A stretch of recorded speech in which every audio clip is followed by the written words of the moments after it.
Peuple de Dieu à travers le monde, que Dieu vous bénisse abondamment et puissamment au nom de notre Seigneur et Sauveur Christ Jésus, notre grand, infiniment, infiniment, merveilleux, glorieux, superbement excellent, incommensurablement magnificent, le grand souverain de notre salut, le grand pasteur de notre âme, le Seigneur Jésus-Christ, qui est assis à la droite de la majesté divine au-dessus des cieux les plus élevés, notre grand avocat, notre grand intercesseur auprès du Père. C'est par lui, mes frères et sœurs, que je vous souhaite la bienvenue derrière cette trompette qui porte son nom, Jésus-Christ TV. En ce grand jour de l'an de grâce 2019, nous sommes le dimanche 3 novembre de l'an de grâce 2019. C'est exceptionnellement que nous faisons les émissions dimanche, mais nous rendons grâce à Dieu de ce que tout ce que Dieu fait est bon. Nous avons eu quelques soucis techniques hier ici au studio et on aurait pu avoir la séance questions-réponses mensuelle qui est en début de chaque mois, le premier samedi de chaque mois, la séance questions-réponses et témoignages. On aurait dû l'avoir hier et aujourd'hui. J'avais prévu que nous ayons l'étude approfondie du chapitre 14 du merveilleux livre de Actes des Apôtres. On a eu des difficultés hier, mais nous allons faire d'une pierre deux coups. Cette émission aura deux émissions. Nous aurons en première partie l'étude approfondie, verset après verset, du merveilleux livre de Actes des Apôtres, le chapitre 14, verset après verset, environ 1h30, 1h45, 2 heures ou plus. Et ensuite, après une petite transition, nous aurons dans notre émission mensuelle, questions-réponses et témoignages, et aussi appel à motiver, un appel à encourager les frères à soutenir la diffusion en Afrique, parce qu'il y a des milliers de personnes, des familles à travers l'Afrique, sur tout le continent, qui peuvent nous suivre à la télévision. Et comme vous le savez, c'est beaucoup d'investissements, c'est beaucoup de charges pour envoyer le signal, la diffusion en Afrique depuis le studio de Houston au Texas où nous diffusons actuellement. Et j'ai la joie de vous annoncer que nous avons une nouvelle productrice, une jeune productrice qui est derrière la régie aujourd'hui. Et nous sommes dans la joie. Son nom c'est Adassa et elle a eu un petit training, une petite formation très rapide et elle est derrière la régie. Voilà. Et nous rendons grâce aussi à Dieu par rapport à tous ces équipements, nouveaux équipements qu'on a eus et les contributions des uns des autres. Le travail est beaucoup plus facile, beaucoup plus facile. Nous sommes toujours en train d'attendre la connexion technique des gens de Paris, des Telsat. C'est eux qui se chargeront de la connexion, du paramétrage des nouveaux équipements que nous avons reçus. Mais avec ce que nous avons déjà, mes frères, nous sommes dans la joie. Donc nous avons une nouvelle productrice derrière la régie aujourd'hui. Mes frères, très jeune, très jeune. Et ma prière, c'est qu'elle continue dans la foi jusqu'à ce qu'elle se marie ou jusqu'à ce qu'elle soit plus grande, mes frères et sœurs. Donc, nous sommes dans la joie. Et donc, première partie, nous aurons l'étude approfondie du livre de Actes. Et en deuxième partie, nous aurons donc l'émission questions-réponses où vous pouvez appeler par WhatsApp ou par téléphone. Vous pouvez poser des questions, contribuer, donner un témoignage, donner une parole d'édification, donner même une exhortation, ou même un bref enseignement si vous êtes un frère. Et donc voilà une émission participative qu'on aurait pu faire hier. Mais avant cela, nous allons prier Dieu, quoi que ce soit que nous faisons en pensée ou en parole, nous faisons tout au nom de notre Seigneur et Sauveur Christ Jésus, en rendant par lui les actions de grâce à Dieu son Père, qui est pareillement notre Père. Donc, mes frères, je ne me fatiguerai pas de vous rappeler qu'un homme, sur la base de 1 Corinthiens chapitre 11, verset 4, ne doit pas prier ayant quelque chose sur la tête, une casquette, un béret, ou quoi que ce soit. Et mes sœurs, je ne me fatiguerai pas de vous rappeler que la femme qui prie Dieu, mes sœurs s'il vous plaît, la femme qui prie Dieu ne couvrant pas sa tête, ne voilant pas sa tête, insulte Dieu, injurie Dieu. Il serait même préférable pour vous de ne pas prier que de prier Dieu, vous, femmes, la tête non couverte, non voilée. Donc, voilez-vous, couvrez-vous, comme nous allons commencer cette émission. Et d'ailleurs, vous vous rappelez de cette émission, je vais dire de cette vidéo que nous avons postée hier ou avant-hier, comment des frères au Cameroun ont surpris une femme qui s'est d'ailleurs rébellée, remplie de l'esprit de Jézabel, une femme qui a été surprise en train de baptiser plusieurs personnes, hommes et femmes, dans une rivière au Cameroun. Et il y a un merveilleux frère qui l'a confronté et nous avons publié cela.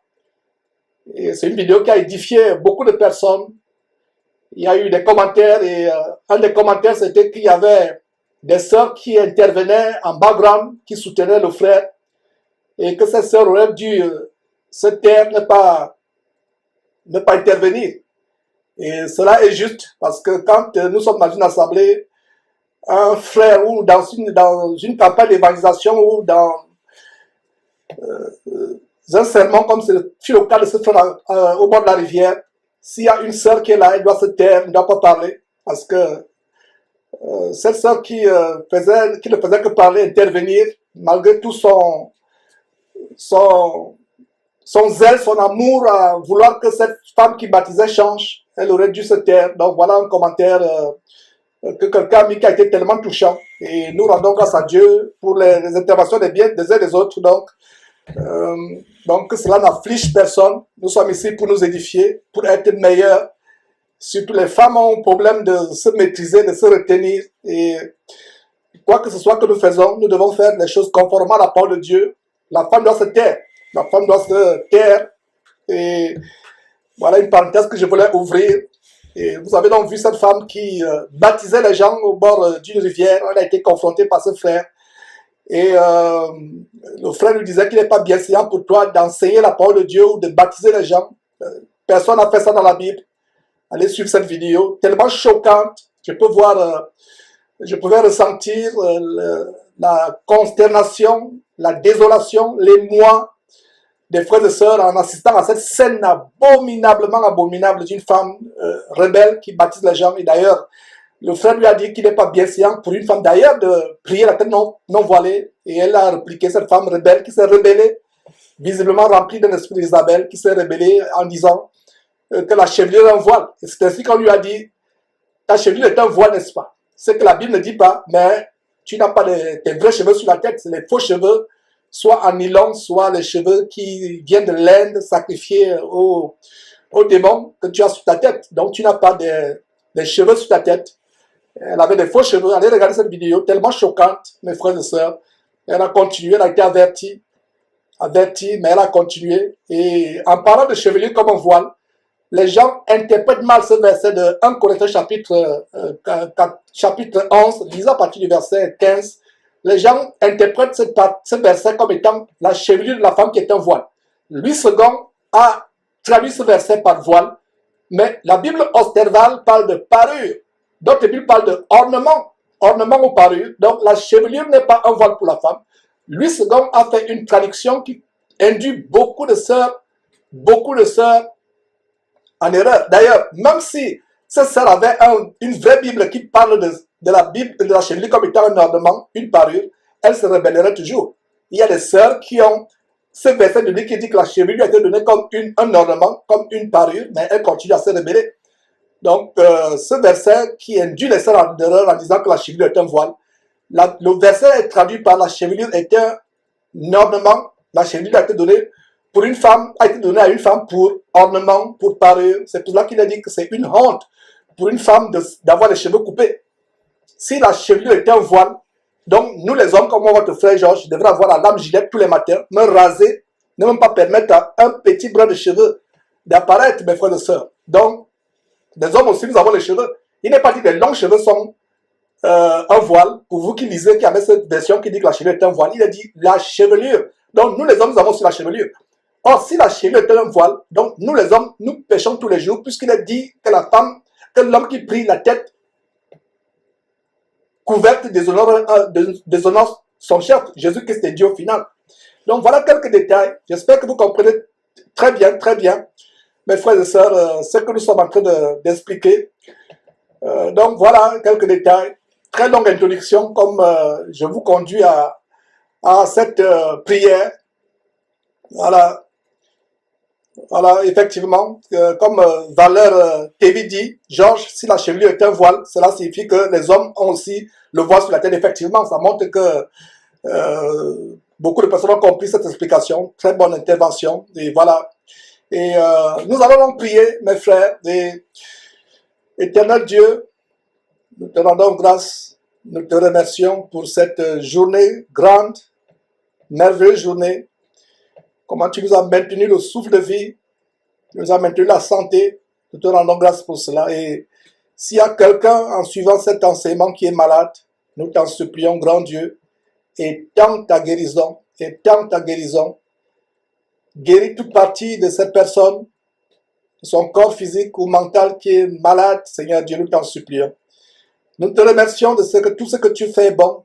Nous avons pu faire cette émission hier et aujourd'hui. Mais tu as voulu que les deux émissions se passent aujourd'hui en même temps. Nous te rendons grâce pour cela. Merci de ce que tu disposes, les frères et sœurs, à recevoir les révélations que tu as prévues. Grand Dieu, je n'aimerais pas parler de mon intelligence.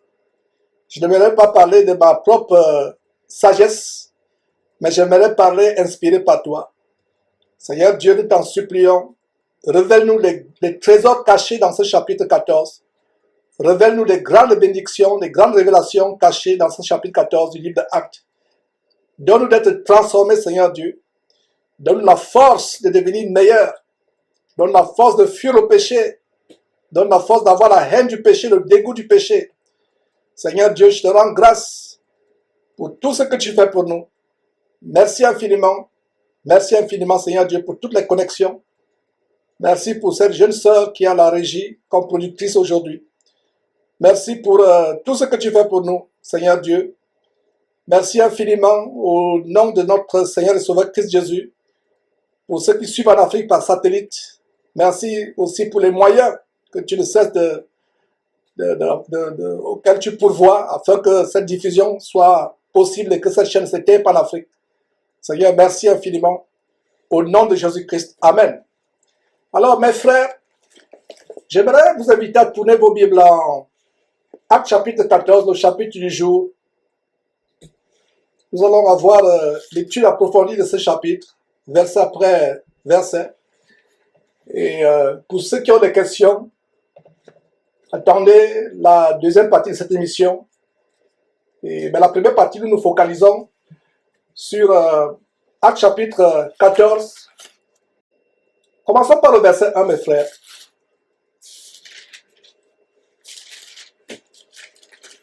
On a vu la semaine passée comment des Juifs jaloux du grand ministère de Paul et de Barnabas ont ont excité les femmes dévotes de distinction à provoquer une persécution contre Paul et Barnabas et qui furent chassés de leur territoire. Et Paul et Barnabas sortirent de cet endroit en séquant la poussière de leurs pieds. Ça, c'est comment on a fini la section sur le chapitre 13. Donc, sans plus tarder, mes frères, chapitre 14, lisons le verset 1. Il a dit Paul et Barnabas à Icône, donc verset 1, j'espère que vous y êtes. Paul, donc à Icône, Paul et Barnabas entrèrent ensemble dans la synagogue des Juifs et ils parlèrent de telle manière qu'une grande multitude de Juifs et des Grecs crurent. Et comme je l'ai dit, j'ai mis l'emphase la dernière fois. La dernière fois, je vous disais que Paul et Barnabas et les apôtres n'entraient pas dans la synagogue pour devenir membres de la synagogue. Ils n'entraient pas dans le temple pour devenir membres du temple ou pour s'associer au chef du temple. S'ils s'associaient au chef du temple, alors pourquoi ces chefs du temple les persécutaient, cherchaient à les tuer, les flagellaient, les jetaient en prison. Où vais-je en venir? C'est une façon pour vous dire que, mes frères et sœurs, l'église n'est pas un temple. L'église n'est pas un bâtiment. L'église n'est pas une chapelle, une synagogue. Ces endroits, pour la plupart, sont des habitations de démons où se passent toutes sortes d'impurité, d'impureté. Dieu n'y est pas. Nous sommes l'église. Je ne me fatiguerai pas de vous rappeler ce que c'est l'église. L'église véritable de Dieu, c'est là où 2 ou 3 personnes se réunissent au nom du Seigneur Jésus-Christ, partageant la parole de Dieu ensemble, priant ensemble, jeûnant ensemble, portant les fardeaux des uns et des autres ensemble, se soutenant ensemble, tant dans la prière que par leur bien. C'est ça la véritable église. Même les clubs abominables comme la franc-maçonnerie, comme le Lions Club, comme le Rotary Club, sont mieux que la plupart des églises parce que dans ces organisations secrètes, il y a plus d'unité, d'harmonie que ces soi-disant églises. Ce que vous appelez l'église aujourd'hui, ce n'est même pas un club parce que dans un club, les gens se connaissent, tel connaît tel, ils connaissent les époux de tel, les enfants de tel membre. Mais dans ces soi-disant églises, c'est des véritables hangars. C'est des camps de concentration qui mènent en enfer. Vous ne connaissez même pas la personne qui vient tous les dimanches qui s'assoit à côté de vous. Ce n'est pas ça une église. Même dans les sectes, les clubs comme les clubs sataniques comme le Lions Club, le Rotary Club, la franc-maçonnerie, la Rose-Croix, les gens ont plus d'amour. Les gens ont plus amour entre guillemets. Les gens ont plus. Pourquoi il dit amour entre guillemets? Dans le domaine de Satan, il n'y a vraiment pas d'amour. C'est un amour de façade. Donc dans ces sectes comme la Rose-Croix, etc., il n'y a pas d'amour. Chacun va pour ses intérêts, chacun va pour pouvoir percer dans la société, avoir une place au soleil, pouvoir faire avancer ses affaires, pouvoir avoir peut-être une position sociale élevée. Chacun va pour ses intérêts, il n'y a pas d'amour. Mais ces sectes sataniques sont, je dirais même mieux que ces soi-disant églises bâtiments. L'église véritable du Seigneur Jésus-Christ, c'est là où au moins 2 ou 3 personnes sont assemblées, priant ensemble, s'édifiant ensemble, étudiant la parole de Dieu ensemble, s'exhortant, chantant les cantiques ensemble, personne n'étant élevé au-dessus des autres. Même ceux qui sont bergers ne sont pas élevés au-dessus des autres. D'ailleurs, ceux qui sont bergers doivent être plus petits que les brebis qu'ils sont en train de paître. Voilà la vraie église. Alors les gens vont me dire, Georges, quand Paul, Barnabas, Pierre et autres ancrent le temple, qu'en penses-tu, Georges? N'était-ce pas le temple? N'entrait-il pas dans les bâtiments? Voilà comment les gens veulent raisonner avec la parole de Dieu. Raisonner comme si c'est Georges qui a écrit la Bible, comme si c'est moi qui ai écrit la Bible. Je vous montre à travers la parole de Dieu que l'église, c'est nous. Nous sommes le temple de Dieu, selon 1 Corinthiens, chapitre 3, verset 16. Nous sommes le temple de Dieu. Donc, quand nous voyons Barnabas, Paul, Pierre et autres ancrés dans le temple, ancrés dans les synagogues, ce n'était pas pour s'associer au chef de la synagogue qui d'ailleurs les mettait en prison. Ce n'était pas pour devenir membre de cette synagogue, de ce temple et avoir les cartes de membre. C'était pour prêcher le salut, la bonne nouvelle du salut en Christ Jésus, la vie éternelle, la repentance à ces gens dans le temple pour les faire sortir du temple, pour les amener à Jésus-Christ. Voilà le travail de Jésus-Christ TV. Nous sommes là pour vous amener, non pas à suivre Georges, non pas à être un disciple de Jésus-Christ TV, ou un disciple de Georges, ou un disciple de qui que ce soit derrière Jésus-Christ TV. Nous vous amenons à sortir du système de Babylone, à sortir du système de dénomination, pour aller directement à Jésus-Christ. Nous vous encourageons à avoir une expérience personnelle forte avec Jésus-Christ. Combien de chrétiens aujourd'hui ont une expérience forte avec Jésus-Christ? Beaucoup de chrétiens n'ont pas cette expérience. Beaucoup de chrétiens n'ont pas une expérience, ne connaissent pas Jésus-Christ de manière personnelle, intime. Ils connaissent Jésus-Christ au travers du pasteur. Ils connaissent Jésus-Christ au travers de la dénomination. Ma prière et ma foi, c'est que vous qui suivez ces émissions, vous arrivez au point où vous avez une relation intime, personnelle, vous à Jésus-Christ. sans l'intermédiaire de qui que ce soit. Si vous avez un problème, vous allez à Jésus-Christ. C'est lui le pont pour aller à Dieu. Vous avez un souci, vous allez à Jésus-Christ. Vous avez une préoccupation, vous allez à Jésus-Christ. C'est pour cela que cette chaîne s'appelle Jésus-Christ TV. Ce n'est pas Georges Nama TV. Ce n'est pas Église profonde de telle TV. Ce n'est pas Église de richesse abondante TV. Non, c'est Jésus-Christ TV. Alors, revenons sur cette parole. Ils entraient dans le temple pour prêcher le salut aux Juifs, pas pour rester dans le temple. Alors, verset 1 nouveau à Icône. Paul et Barnabas entrèrent ensemble dans le temple, ensemble, 2 à 2. Quelle merveilleuse, quel bonheur, mes frères et sœurs, quelle merveilleuse chose de voir des chrétiens qui sont 2 à 2, qui prêchent 2 à 2. 2 à 2. Ma prière a toujours été que les chrétiens soient comme Barnabas et Paul, 2 à 2. 2 à 2, fidèles, marchands. Ils ne se séparent pas parce qu'il y a eu des humeurs, des sautes d'humeur ou des soupçons de ceci ou de cela. Ils sont 2 à 2 ensemble. Est-ce que vous voyez, mes frères et sœurs, comment le mot ensemble peut faire l'objet d'un grand enseignement? Ils entraînent ensemble, soulignent ensemble. Voilà. Nous étudions de manière approfondie, verset après verset. Ils entraînent ensemble. Vous pensez que c'est par hasard que le Saint-Esprit a voulu que Luc, qui a écrit le livre Actes, mette ensemble?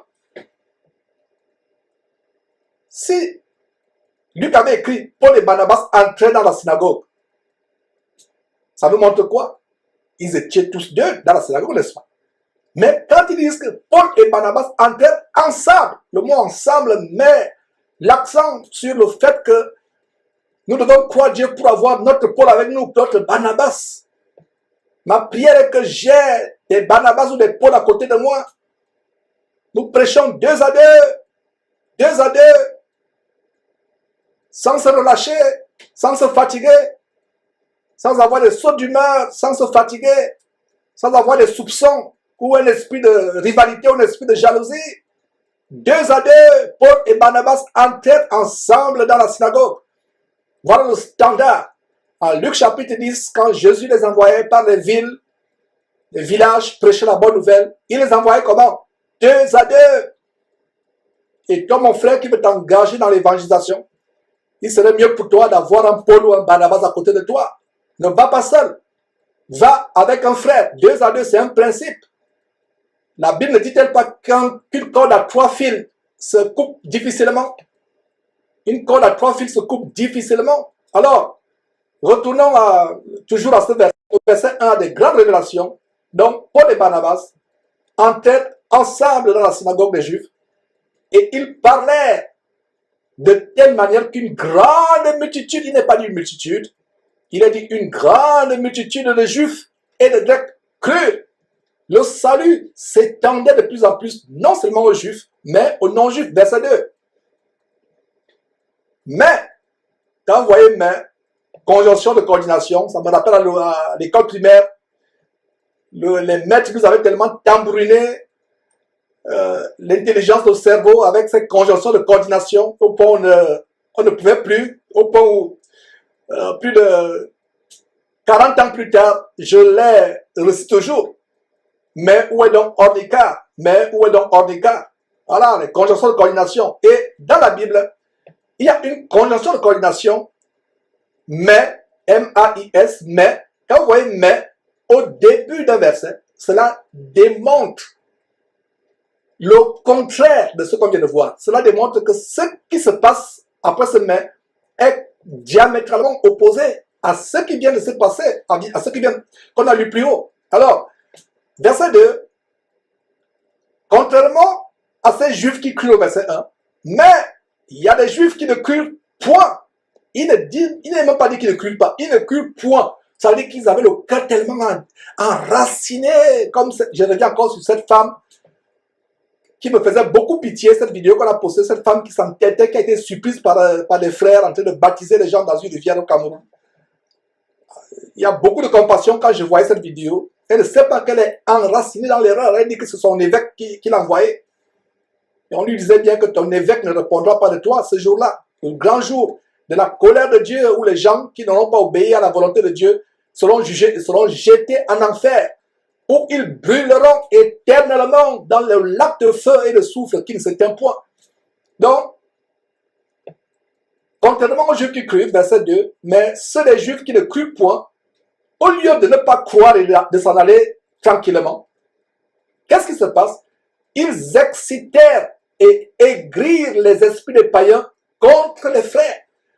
Donc, ils montent les non-juifs contre les frères. Regardez à quel point Satan a rempli le cœur de ces juifs, non seulement d'incrédulité, de manque de croyance à la prédication de Paul et de Barnabas, mais qu'est-ce qui se passe? Il y a de la mimosité dans leur cœur, il y a de la violence dans leur cœur, il y a de la haine dans leur cœur, une haine au point où ils excitent, ils aigrirent, excitèrent les esprits des païens contre qui? Contre les frères. Verset 3. Ils restèrent cependant assez longtemps à Icône, parlant avec assurance. Donc, malgré cela, ils ne sont pas partis. Restons sur ce verset, s'il vous plaît. Verset 3. Ils ne furent pas ébranlés par l'excitation, par la haine, la colère de ces juifs qui excitèrent les païens. Ils ne furent pas ébranlés. Ils restèrent cependant. Cependant, c'est dit, malgré la persécution, malgré les tribulations, malgré les tourments, malgré les menaces, ils restèrent. Cependant, ils restèrent assez longtemps à Icône, parlant avec assurance. Appuyés sur qui? Sur le Seigneur. Ils n'étaient pas appuyés sur leur intelligence. Ils n'étaient pas appuyés sur leur argent. Aujourd'hui, les gens pensent que s'il n'y a pas d'argent, on ne peut pas évangéliser. Avec argent ou sans argent, nous allons continuer à prêcher l'évangile. Même nous, cette trompette, avec argent ou sans argent, l'évangile ne va pas s'arrêter. Ils prêchaient avec assurance. Regardez mes frères et sœurs, l'assurance qu'ils ont, malgré les tribulations, malgré les persécutions, malgré les menaces, ils ont une assurance. Ils ont une assurance. Ils ne fuient pas la ville où ils avaient des ennemis. Ils restent dans cette ville. Ils prêchent avec assurance, parlant avec assurance, appuyés sur qui? Verset 3. Appuyés sur le Seigneur. Voilà sur qui nous appuyons. Soulignez ce verset dans votre Bible. Soulignez, appuyez sur le Seigneur.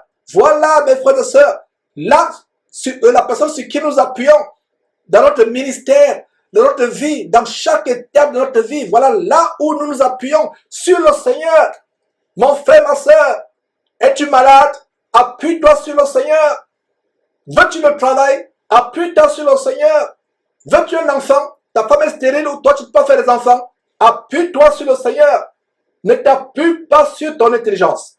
La Bible déclare, confie-toi à l'Éternel de tout ton cœur et ne t'appuie pas sur ta sagesse. Voilà, mes frères et sœurs, que cette parole soutienne, encourage, donne la foi à quiconque entrera sur maintenant. Imitons Paul, imitons Barnabas, des personnes qui s'appuyaient sur le Seigneur dans tout ce qu'ils faisaient. Ils évangélisaient en s'appuyant sur le Seigneur. Ils n'avaient pas peur des ennemis parce que leur confiance reposait sur le Seigneur. Ça me rappelle ce grand cantique, ce que nous avons chanté quand nous réunissons. En Christ est mon espérance, sa justice est mon assurance. Voilà, la justice de Dieu est notre assurance par Jésus-Christ. Tout autre abri est périssable, tout autre asile n'est que du sable. Tout autre abri n'est que du sable. Tout autre asile, tout rempart n'est que périssable. Jésus-Christ est une forteresse, un rempart, un abri pour ceux qui se confient en lui. Quand tu te confies en Jésus-Christ, mon frère, ma soeur, les sorciers ne peuvent rien te faire. Le plus grand sorcier du monde ne peut rien te faire. Même Satan lui-même a peur de toi quand il sait comment tu as une foi inébranlable en Jésus-Christ. Oh, mes frères et sœurs, est-ce Est-ce que vous voyez comment Paul et Barnabas au verset 3, ils parlaient avec assurance. Ils ne sont pas sortis d'Icône. Ils savaient qu'ils pouvaient mourir. Ils sont restés à Icône. Ils parlaient avec assurance. Verset 3 nous dit quoi? Appuyez sur le Seigneur. Et que faisait le Seigneur? Le Seigneur, il a dit, le Seigneur rendait témoignage à la parole de sa grâce et permettait qu'il se fît par leurs mains des prodiges et des miracles. Ne sortons pas de ce verset, mes frères et sœurs. Restons sur ce verset. Qui rendait témoignage? Ce n'était pas un homme. C'est le Seigneur lui-même qui rendait témoignage. Aujourd'hui, nous voulons le témoignage des hommes. Ah, Georges est un grand enseignant. Oh, Georges fait ceci. Oh, tête. C'est vous qui envoyez des compliments. Georges n'est rien. Je ne fais rien par mon intelligence. Je ne fais rien par ma propre capacité. Je n'ai de capacité que le Seigneur. Je m'appuie. Je m'efforce de m'appuyer sur le Seigneur. C'est bien comme j'ai corrigé. Je m'efforce. Parce qu'à un moment, il y a des moments où la chair est faible. Mais je m'efforce de m'appuyer sur le Seigneur. Je m'appuie sur le Seigneur. Et voilà ce qu'il faisait. Verset 3. Appuyer sur le Seigneur. Appuyer sur le Seigneur qui rendait témoignage à la parole de sa grâce. Qui rendait témoignage? Pas un homme. Nous les hommes, nous aimons recevoir la gloire des autres hommes. Nous aimons recevoir, et d'ailleurs on va voir comment Paul et Barnabas ont rejeté la gloire qu'on voulait leur apporter après avoir délivré un impotent. Nous les hommes, nous avons cette propension, cette tendance à rechercher la gloire. Mais ici, ce n'est pas des hommes qui rendaient témoignage au ministère de Paul et de Barnabas, qui rendaient témoignage. Il est dit, ils étaient appuyés sur qui? Sur le Seigneur Jésus-Christ, qui rendait témoignage à la parole de sa grâce et qui permettait qu'il se fît quoi? Par leurs mains des prodiges et des miracles. Très grande révélation, qui permettait que Paul et Barnabas fassent des prodiges et des miracles par leurs mains. Qui permettait cela? C'est le pouvoir du vaudou, c'est les bagues magiques de J.P. Makanzou et autres. C'est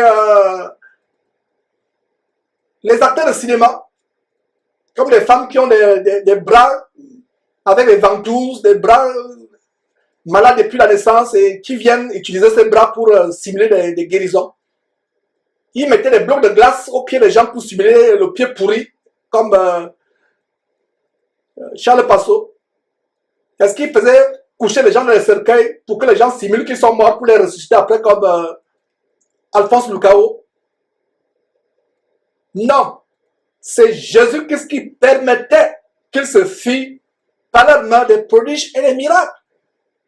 Quelle Bible lisez-vous? Vous chasseuses et chasseurs de miracles, vous qui parcourez la terre, vous traversez les continents, les océans, pour chercher un pasteur qui peut faire des miracles. Confiez-vous à Jésus-Christ, appuyez-vous sur Jésus-Christ. Ce verset nous montre que leur assurance était quoi? Était le Seigneur Jésus-Christ. Ils étaient appuyés sur le Seigneur, qui non seulement rendait témoignage à la parole que Paul et Barnabas prêchaient, mais le Seigneur Jésus aussi et surtout permettait que Paul et Barnabas, par leurs mains, fassent des prodiges et des miracles. Voilà une grande révélation qui nous montre que quand vous opérez un miracle, ce n'est pas par votre propre force.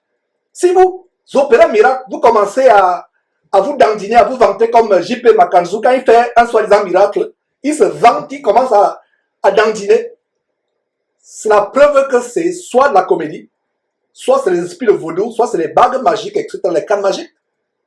Et comme on les dénonce de plus en plus, ils n'ont plus de ces bagues, ils les mettent dans la poche ou dans le sous-vêtement pour qu'on ne voit pas. Pourquoi on ne voit pas? Ce faux pasteur qui a mis une bague qui va vous imposer les mains, dites-lui, pasteur, j'ai suivi sur Jésus-Christ TV que les pasteurs ont les fausses bagues qui font tomber les gens, qui font tomber les gens. Enlevez cette bague avant de prier pour moi. Il ne va pas enlever. Pour quel but un homme de Dieu aura une grosse bague? Pour faire quoi? Pour se faire voir. Un homme de Dieu ne se fait pas voir. Donc, voilà, mes frères et sœurs, verset 3 à nouveau. Paul et Barnabas opéraient les miracles. Pourquoi? Parce que c'est Jésus qui permettait. Une grande révélation ici, mes frères, c'est quoi? Un miracle ne va pas se passer sans que Jésus-Christ, ni son Père, Dieu, notre Père et son Père, ne permettent. Et ça m'amène à quoi? D'ailleurs, je l'ai toujours dit. Quand un faux pasteur annonce des nuits de réveil, il annonce d'avance qu'il y aura des miracles. Il annonce d'avance qu'il y aura des délivrances. Nuit de ceci, nuit de cela. Regardez leurs affiches. Il n'y a même plus Jésus sur leurs affiches. Il n'y a plus Dieu sur leurs affiches. Dieu, avant c'était Jésus en minuscule sur leurs affiches. Leur nom était en majuscule, les affiches géantes. Regardez un peu dans vos villes, Douala, Yaoundé, Dakar, Libreville, Kinshasa, Lagos, etc. Leurs affiches géantes. On ne voit pas Jésus-Christ, on voit le nom en caractère géant. Jésus-Christ n'est même pas sur l'affiche. Et un pasteur qui annonce avec assurance qu'il y aura des miracles, quelle est son assurance? Il s'appuie sur quoi? Puisque Dieu est souverain, regardez le verset 3 qui nous dit que Jésus permettait qu'il se fasse des miracles. Grande révélation dans ce verset. Mes frères, suivez attentivement ces enseignements sur Jésus-Christ. Envoyez-les à vos frères, à vos amis, à vos camarades, à vos collègues. Ils auront les yeux ouverts comme vous. Est-ce que vous saviez qu'il y avait une révélation au verset 3 qui nous montre que tout miracle que quelqu'un opère, tout miracle qu'un chrétien opère, si Jésus n'a pas permis, il ne le fera pas. Alors, comme Jésus ne permet pas que la plupart des miracles de ces faux pasteurs abominables se passent, qu'est-ce qu'ils font? Ils contournent Jésus-Christ. Ils ne s'appuient plus sur Jésus-Christ. Ils s'appuient sur quoi? Sur le vaudou, les mamiwata ou sirènes des eaux, les esprits de sirènes des eaux. Ils s'appuient sur les acteurs de cinéma qui recrutent des comédiens pour venir simuler. Comme ça, Baraka Mogosho qui se retrouve en prison au Congo-Brazzaville. Il est parti du Congo RDC pour venir simuler des guérisons. Aujourd'hui, il fait face à la foudre de la justice brazzavilloise. Et si tous les pays étaient comme le Congo-Brazzaville, parce que c'est une escroquerie. Vous recrutez quelqu'un, vous tirez la personne, faites comme si vous étiez fou. Habillez-vous en haillon, avec les cheveux sales, venez, dimanche, on va faire comme si on va prier pour vous. Et vous serez guéri. Et on va faire croire que vous étiez fou. Venez étant sale, salivant, faisant sortir la bave, mangeant la poussière, faites tout ce qu'un fou peut faire pour que les gens soient vraiment convaincus que vous êtes fou. Et quand vous viendrez, je vais faire ma magie et mes simulations et vous allez revenir dans votre bon sens et on va dire que c'est Dieu qui vous a guéri. Il ne s'appuie pas sur le Seigneur, c'est normal. Quelqu'un qui est rempli de péché, qui vit dans l'adultère, dans l'escroquerie, vous vendant les prières, vous vendant les huiles d'onction, etc., vendant toutes sortes de choses, désobéissant au commandement de Jésus, qu'est-ce qu'il a dit? Vous avez reçu gratuitement, donné gratuitement. Quelqu'un qui désobéit au commandement de Dieu, Dieu ne peut pas permettre qu'il fasse des miracles. Alors, comme ils ne font pas des miracles, qu'est-ce qu'ils font? Ils vont au Bénin, ils vont au Togo, ils vont au Nigeria, ils vont en Haïti prendre les pouvoirs de vaudou. Ici, les pactes avec les sirènes des eaux ou d'autres démons. Mais les démons, principalement, qui recherchent les démons marins ou les démons des rivières ou des fleuves. Et comme je disais en passant, je reviens encore sur cette femme qui m'a fendu le cœur, qui s'est entêtée à baptiser les gens. Si dans une rivière, vous permettez qu'une femme vous baptise, inconsciemment, sans que vous le sachiez, sans que cette femme qui vous baptise le sache, inconsciemment, c'est une porte ouverte aux esprits marins qui sont dans la rivière pour entrer en vous et entrer aussi dans la femme qui baptise. Si vous doutez, suivez les témoins des gens qui ont été baptisés par les femmes. Certains voient des esprits des eaux qui les poursuivent la nuit de manière constante. Vous pensez que c'est un hasard? D'autres voient des femmes qui viennent coucher avec eux, hommes ou femmes, ou des hommes qui viennent coucher avec eux, hommes ou femmes. Vous pensez que c'est par hasard? Brisez tout baptême que vous avez reçu des mains d'une femme. Une femme n'a pas l'autorité de baptiser. Je ferme la parenthèse. Alors, verset 3, grande relation au verset 3. Paul et Barnabas restent à Icône assez longtemps, malgré les menaces. Ils parlent avec assurance. Ils sont appuyés, non pas sur leur sagesse, non pas sur leur force, non pas sur leur intelligence, mais ils sont appuyés sur le Seigneur. Et le Seigneur fait quoi? C'est lui qui rend témoignage à la parole de sa grâce. Et c'est lui qui fait quoi? C'est le Seigneur Jésus-Christ qui permet que des miracles se passent par les mains de Paul, les mains de Barnabas. C'est le Seigneur Jésus qui permet. Donc, quelqu'un qui vous dit, venez à une grande nuit de réveil, il y aura des miracles. Il anticipe déjà les miracles. Il n'y a aucun verset dans la Bible où un apôtre annonçait d'avance qu'il y aurait des miracles. Même le Seigneur Jésus-Christ lui-même ne disait pas, rendez-vous à la Galilée, rendez-vous à Bethléem, rendez-vous à la Judée. Dans une semaine, je viendrai et il y aura des miracles. Non, même Jésus-Christ lui-même, le jour où il délivre Lazare, qu'est-ce qui se passe? Il prie Dieu son Père. Il lève les mains au ciel, il lève les yeux vers le ciel, il prie Dieu son Père. Il demande la permission. Même Jésus qui demande la permission. Voilà un grand élément de discernement, mes frères et sœurs, pour savoir qu'aucun miracle ne peut se passer si Dieu ne le permet. Donc, quand vous voyez les affiches, grande nuit de percée financière, grande nuit où les femmes trouveront les maris, où les maris trouveront les femmes, grande nuit où les gens auront des enfants, grande nuit où les gens auront les visas pour aller aux États-Unis, grande nuit où les gens auront des percées financières, des affaires qui vont explorer, il y aura des miracles, les paradis vont marcher. C'est une publicité de féticheurs. Quand vous voyez les Charles Soba et autres font faire cette nuit, ces gens de casarement, cette poubelle spirituelle, faire ces choses, c'est la poubelle spirituelle. C'est la pourriture spirituelle. C'est le caniveau. C'est la fausse sceptique spirituelle. Dieu n'y est pas. Et vous qui allez à cette veillée, ou quelqu'un annonce sur Facebook, sur WhatsApp, qu'il y aura une grande veillée, telle ville, tel quartier, tel carrefour, tel stade, telle salle de conférence, il y aura des grands miracles. Vous y allez, vous allez récolter des tonnes et des tonnes de légions et des légions de démons. Vous sortez de là, c'est pour là qu'après il y a des accidents de circulation. Beaucoup sont morts. Il y a des femmes qui ont des fausses couches. Les gens font des accidents. Vous partez de là, vous n'avez pas de problème dans votre ménage avec votre mari ou votre femme. Après cette nuit de réveil, il y a des querelles. Vous êtes parti récolter des légions de démons qui amènent le divorce. Voilà maintenant, bagarre, engueulade tous les jours. Vous n'avez jamais expérimenté ces choses. Où les enfants deviennent rebelles. Toutes sortes de choses. J'espère que mes frères et sœurs, ces enseignements vous ouvrent les yeux. Regardez le verset 3. Le verset 3 nous montre quoi? Si Jésus ne permet pas que son disciple fasse des miracles, il n'y aura pas de miracles. Grande révélation. Même Jésus qui lui-même priait son Père, il dit quoi? Père, je ne suis pas venu pour faire ma volonté à moi, Jésus-Christ, mais je suis venu pour faire ta volonté à toi, Dieu Père éternel. Même Jésus-Christ demandait le feu vert de Dieu avant d'opérer une délivrance, avant d'opérer un miracle. Combien de personnes que Jésus a rencontrées qui n'a pas pu guérir? Et ces gens qui font des miracles, ils vous disent qu'ils peuvent rallonger la main d'une personne qui est la main d'une personne, alors que c'est le cinéma.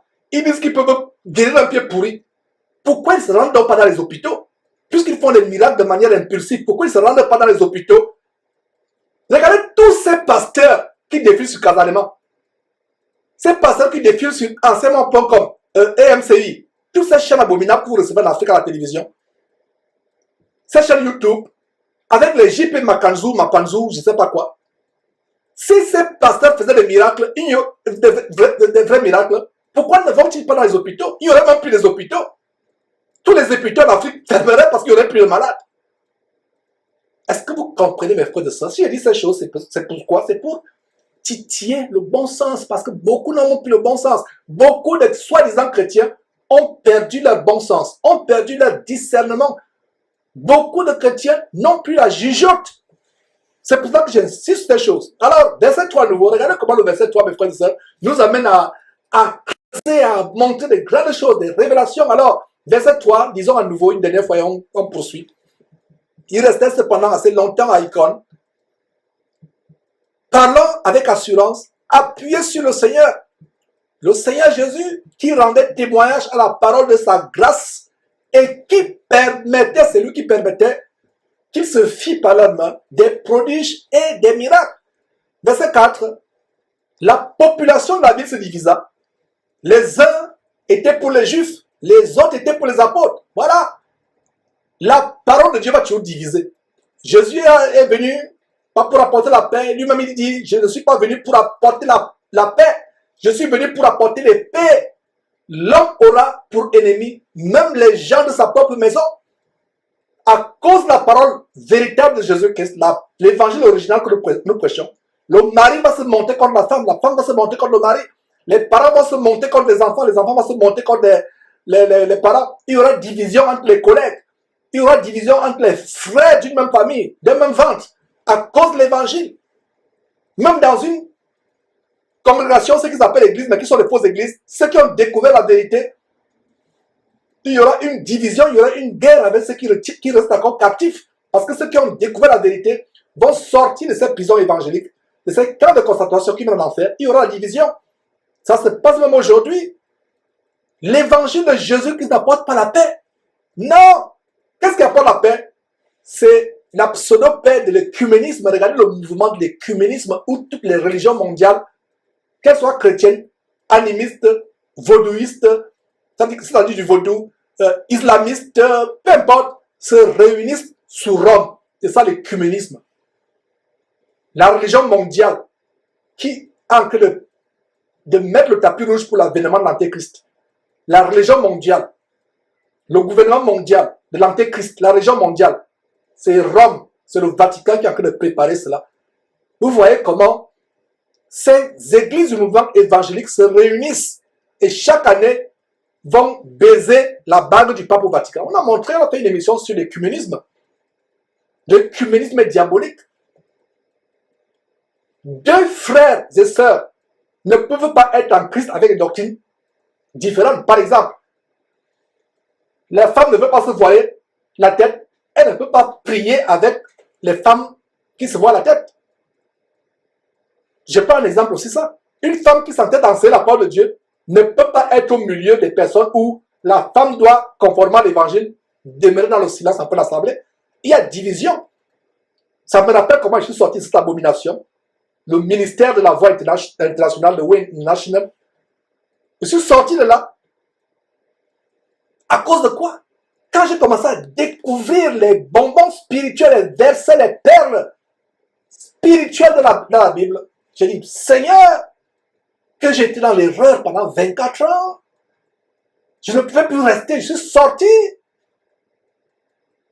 Il y aura toujours une division entre les personnes d'une même communauté, d'une même famille, d'un même quartier, d'une même ville, d'une même dénomination, d'une même congrégation, à cause de l'évangile.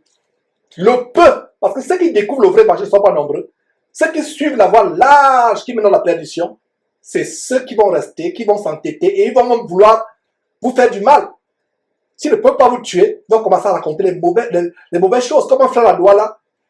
Il a commencé à porter cette parole, prêcher cette parole. Un vieillard a monté un mensonge. Parce qu'un garçon du quartier s'attachait à ce frère. Comme je vous parlais de Barnabas et Paul qui étaient 2 à 2. Et un vieillard du quartier a commencé à faire couler la rumeur que les deux sont homosexuels, ils sont ensemble. C'est pour ça que les voyez 2 à 2 avec la Bible. Que la Bible cache tout simplement l'homosexualité. Le frère m'a partagé cela, le cœur brisé avec larmes. C'est à peine si je pouvais le consoler. Il me dit, frère, ma réputation a été salie dans un quartier à Douala. À cause de cet évangile, on pense que je suis homosexuel parce que je sors évangéliser avec ce frère. On sort tous les jours évangéliser et voilà un vieillard tourmenté. Le diable met le mensonge dans son cœur pour donner un faux témoin, dire que le frère, qui pourtant est marié, a une merveilleuse famille, dit qu'il est homosexuel. Le diable va tout faire pour stopper votre engouement. Et comme consolation par rapport à cette histoire, ne vous souciez pas de ce que les gens pensent de vous. Vous avez mal quand les gens disent du mal de vous. Pourquoi? Parce que ça vous souciez. Faites comme moi. Mes frères, regardez. Moi, votre frère Georges, la gloire à Dieu par à moi, je dis ça pour vous encourager, pour me vanter. Mon visage est comme un rocher. Dites n'importe quoi. Il y a des gens qui me disent, mais Georges, tu as vu cette vidéo contre toi? Je dis, oh là là, je me prêche pour moi-même. Est-ce que tu as vu Georges dans ma TV? C'est Jésus qui est TV, donc moi, je ne suis pas important. dites du mal de moi. Regardez sur la route de Damas, on a vu ça, Acte chapitre 9. Qu'est-ce que Jésus dit à Paul? Paul, pourquoi me persécutes-tu? Jésus n'a pas dit pourquoi persécutes-tu les églises. Est-ce que Paul pouvait persécuter Jésus qui est au ciel? Pas du tout. Mais quand Jésus dit Paul, pourquoi me persécutes-tu? Ça veut dire quoi? Quand tu dis du mensonge sur le dos d'un disciple de Jésus-Christ, quand tu veux faire tuer un disciple de Jésus-Christ, quand tu mets en prison innocemment un disciple de Jésus-Christ, ce n'est pas contre un homme que tu pêches, c'est contre Jésus-Christ lui-même. Et malheur à celui qui s'attaque à Jésus-Christ. Est-ce que vous comprenez cela? Donc, quand on vous insulte, voilà la consolation qu'il dit à ses frères. Frère, quand on dit que tu es homosexuel, c'est pas grave. Ne te fie pas parce que le frère a encore la chair. Il dit, oh frère, regarde ce qu'on a dit de moi. Je n'en peux plus, tout le quartier maintenant me voit. Il dit, non, ne te soucie pas de ce que le quartier dit. Soucie-toi de ce que Dieu pense de toi. Et moi, mes frères et sœurs, je vous donne mon exemple à moi. Je m'efforce tous les jours de plaire à Dieu. Je ne veux pas dire que je suis parfait. Ne me prenez pas pour un modèle de perfection. Pas du tout. Si vous disiez que je suis arrivé à la perfection, c'est un mensonge. Je travaille à mon salut, comme l'apôtre Paul disait. M'efforçant d'oublier le passé, ce qu'il y a en arrière. M'efforçant de courir vers la perfection. Je m'efforce, c'est un effort. Et quand Dieu voit les efforts que nous faisons, il nous encourage, il nous assiste. Et on ne se soucie pas de ce que les gens disent. On se soucie de ce que Dieu pense de nous. Notre plus grand bonheur, c'est ce que Dieu pense de nous. Qu'est-ce que Dieu pense de toi, Georges? Qu'est-ce que Dieu pense de toi, Roger, Mathieu? Qu'est-ce que Dieu pense de toi, tel ou tel? Pas ce qu'un homme pense de toi. Ce que moi, Georges, pense de toi n'a pas de sens. Ce que tes parents pensent de toi, tes frères, tes collègues pensent de toi, n'a pas de sens. Ce qui est plus important, c'est ce que Dieu pense de toi. Est-ce que tu es agréable à Dieu? Voilà ce qui doit préoccuper tout homme. Voilà, mes frères. Verset 4. La population de la ville se divisa. Les uns étaient pour les Juifs, les uns étaient pour Paul. Verset 5. Et comme les païens et les Juifs, de concert avec les chefs, regardez, les chefs, ceux qui étaient chefs de cette synagogue, de concert, ça signifie en association avec les Juifs. Donc il y avait les non-Juifs, c'est-à-dire païens. Les Juifs, ils sont de concert avec les chefs, soit politiques, soit administratifs, soit les chefs religieux. Ils se mettaient en mouvement pour les outrager et les lapider. Ils sont restés à Icône. Ils ne sont pas sortis, ils n'ont pas eu peur des menaces. Ils sont restés comme ces faux pasteurs qui sont mobilisés pour demander, pour appeler, oh là là, pour appeler l'Illuminati abominable Emmanuel Macron au secours. Parce que leurs épiceries évangéliques sont menacées en Algérie. Un Illuminati, quelqu'un qui apporte la sodomie en France, qui légalise la sodomie en France, qui légalise la pédophilie, c'est vous, c'est lui que les soi-disant pasteurs vont prier. On va montrer cette vidéo. Heureusement que ce ne sont pas les vrais pasteurs, c'est les hommes de Satan, pas les hommes de Dieu. Paul a appelé au secours les chefs religieux. Regardez, ce sont plutôt les chefs religieux, politiques, administratifs, judiciaires, qui se mettent en mouvement pour faire quoi? Pour les outrager. Nous sommes au verset 5. Pour les outrager et pour les lapider. Verset 6. Paul et Barnabas, en ayant eu connaissance, se réfugiaient dans les villes de la Lycaonie, à Lystre et à Derbe et dans la contrée d'alentour. Ils ont eu connaissance. La parole de connaissance. Bien plaise à Dieu, nous allons approfondir les 9 ou 11 manifestations de l'esprit qui sont énumérées en 1 Corinthiens chapitre 12. Il y a une manifestation qui s'appelle la parole de connaissance. Dieu peut vous montrer des choses qui se passent que vous ne connaissez même pas. Jérémie chapitre 33 verset 3 nous donne une grande promesse. Jérémie chapitre 33 verset 3. Invoque-moi et je te répondrai et je te montrerai des choses cachées que tu ne connais pas. Il y a des gens qui ont des mauvais songes ou un cauchemar, quelque chose qui les a troublés. Ils m'appellent, ils me disent, mais Georges, j'ai eu un songe. Comme si Georges avait vu le grand oracle, le grand prophète qui donne l'interprétation. Ce n'est pas faux que Dieu peut donner l'interprétation des songes à quelqu'un. Ne me comprenez pas mal. Mais j'encourage les frères à s'appuyer sur le Seigneur Jésus et non sur un homme. Donc, vous avez un songe, vous ne connaissez pas l'explication du songe, vous ne savez pas s'il faut faire telle affaire ou telle autre affaire, vous ne savez pas s'il faut voyager, aller faire des études à l'étranger ou rester dans votre pays, vous ne savez pas s'il faut épouser telle personne ou telle autre personne, vous ne connaissez rien, mettez-vous à genoux, jeûnez, allez dans la prière, seul à seul avec Dieu, dit Seigneur Dieu, par ton Fils Jésus-Christ, je viens à toi, parce qu'il y a une grande confusion qui se passe actuellement dans ma vie. Je ne sais pas si je dois épouser tel homme ou ne pas l'épouser. Je ne sais pas si je dois épouser telle femme ou ne pas l'épouser. Je ne sais pas si je dois aller dans tel pays faire les études ou dans tel pays chercher le travail ou rester là où je suis. Dieu, quand il connaît l'avenir, montre-moi ce qu'il faut faire. Vous le faites avec foi, avec assurance. Je vous garantis que Dieu va vous montrer ce qu'il faut faire. Voilà comment Paul et Barnabas, au verset 6, ils ont eu connaissance de quoi? Ils ont eu connaissance d'un complot des païens, des non-juifs et des juifs en association avec les chefs religieux, chefs politiques, chefs administratifs, chefs judiciaires qui se mettent en mouvement pour non seulement les outrager, les lapider, les tuer. Exactement comme on a lapidé Étienne au chapitre 7 qu'on a vu il y a quelques semaines. Ils ont eu connaissance de manière surnaturelle, de manière miraculeuse. Dieu nous montre des choses cachées. Les ennemis se lèvent contre toi, Dieu te montre. Les gens dans ta famille veulent te tuer, les sorciers veulent te tuer. Tu vas te déplacer par exemple pour aller au village assister à un deuil. Dieu te montre cela même dans une vision, dans un songe. Il bloque ton voyage. Et on a vu d'ailleurs en Actes, et on va voir d'ailleurs comment, quand les disciples voulaient se rendre dans telle ville, le Saint-Esprit empêchait, mettait le blocage. Voilà comment Dieu, par son Saint-Esprit, donne cette manifestation qu'on appelle la parole de connaissance. Dieu montre à Paul et Barnabas de manière extraordinaire, de manière phénoménale, de manière miraculeuse. Il leur montre comment les chefs de la ville, les païens de la ville, les non-juifs et les juifs se sont associés. Le grand conciliabule meurtrier pour lapider Paul et Barnabas. Alors, verset 6.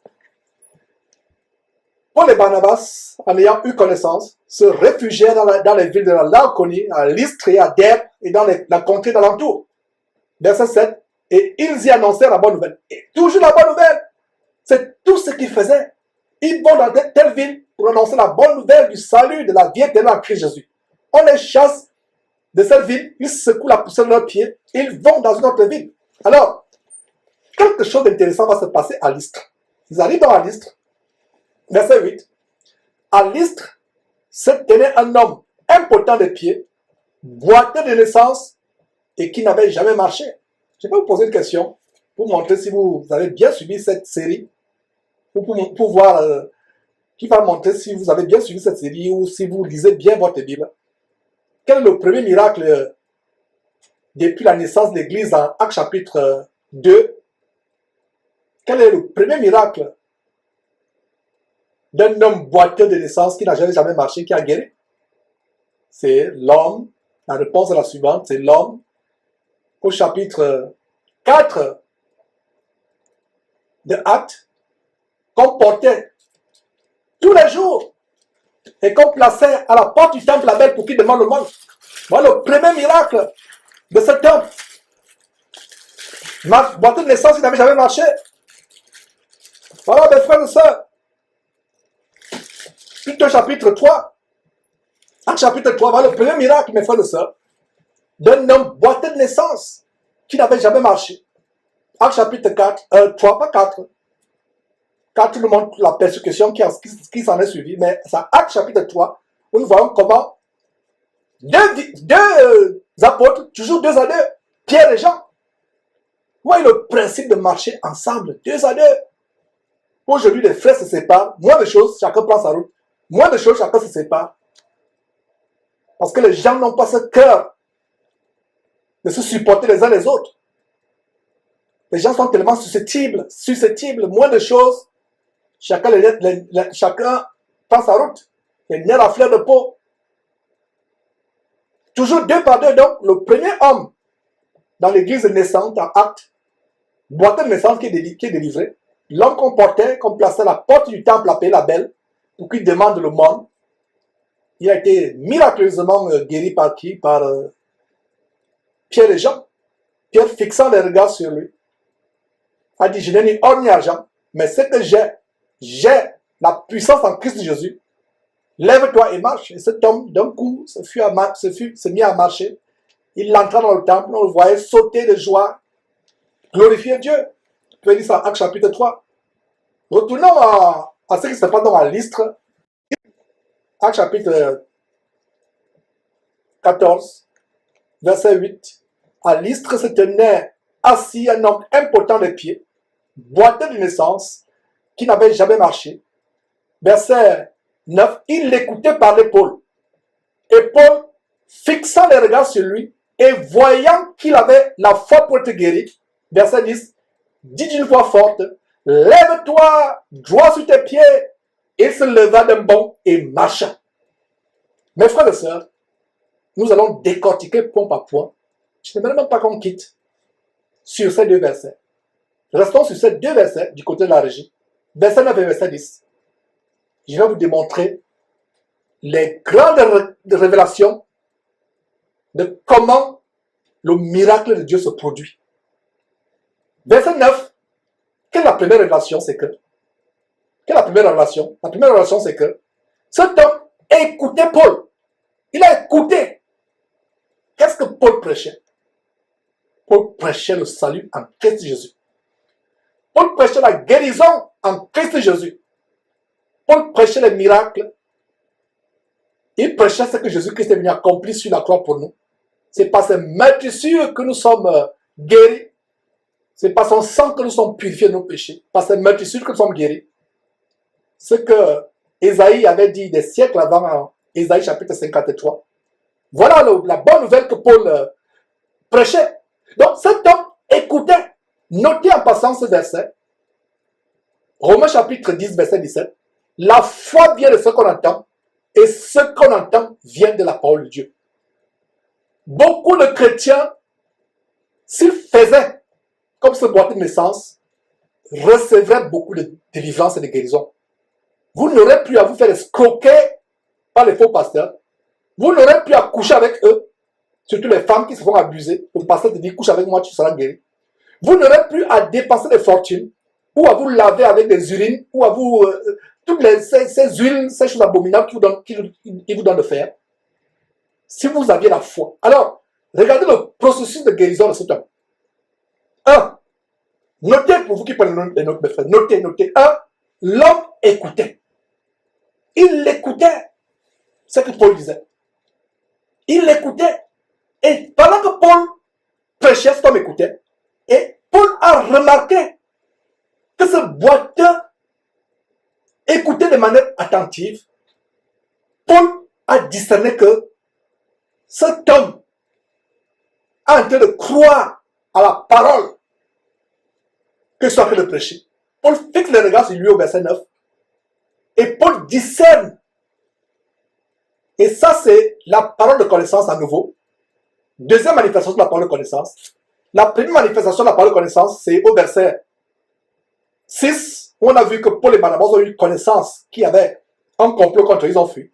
Ça, c'est la deuxième manifestation, parce que vous ne pouvez pas voir dans le cœur de quelqu'un qu'il croit ou bien qu'il ne croit pas. Vous pouvez peut-être voir les signes extérieurs de doute, de peur, voir comment la personne a peur. Là, c'est possible. Mais par rapport à la foi, ce n'est que par la parole de connaissance, Dieu vous révèle quelque chose de caché. Dieu vous fait voir les pensées dans le cœur de quelqu'un. C'est comme Jésus-Christ. Il m'est arrivé de voir ce que quelqu'un parle dans son cœur. Ça n'arrive pas tout le temps, mes frères et sœurs. Il m'est arrivé de voir quelqu'un a des pensées de meurtre contre moi, quelqu'un a des pensées criminelles contre moi. Il m'arrive, Dieu me montre cela. Dieu peut te faire montrer, mais ça ne va pas arriver tout le temps. Dieu peut te montrer ces choses pour te mettre en garde.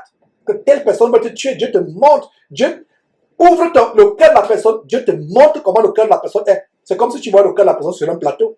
C'est possible.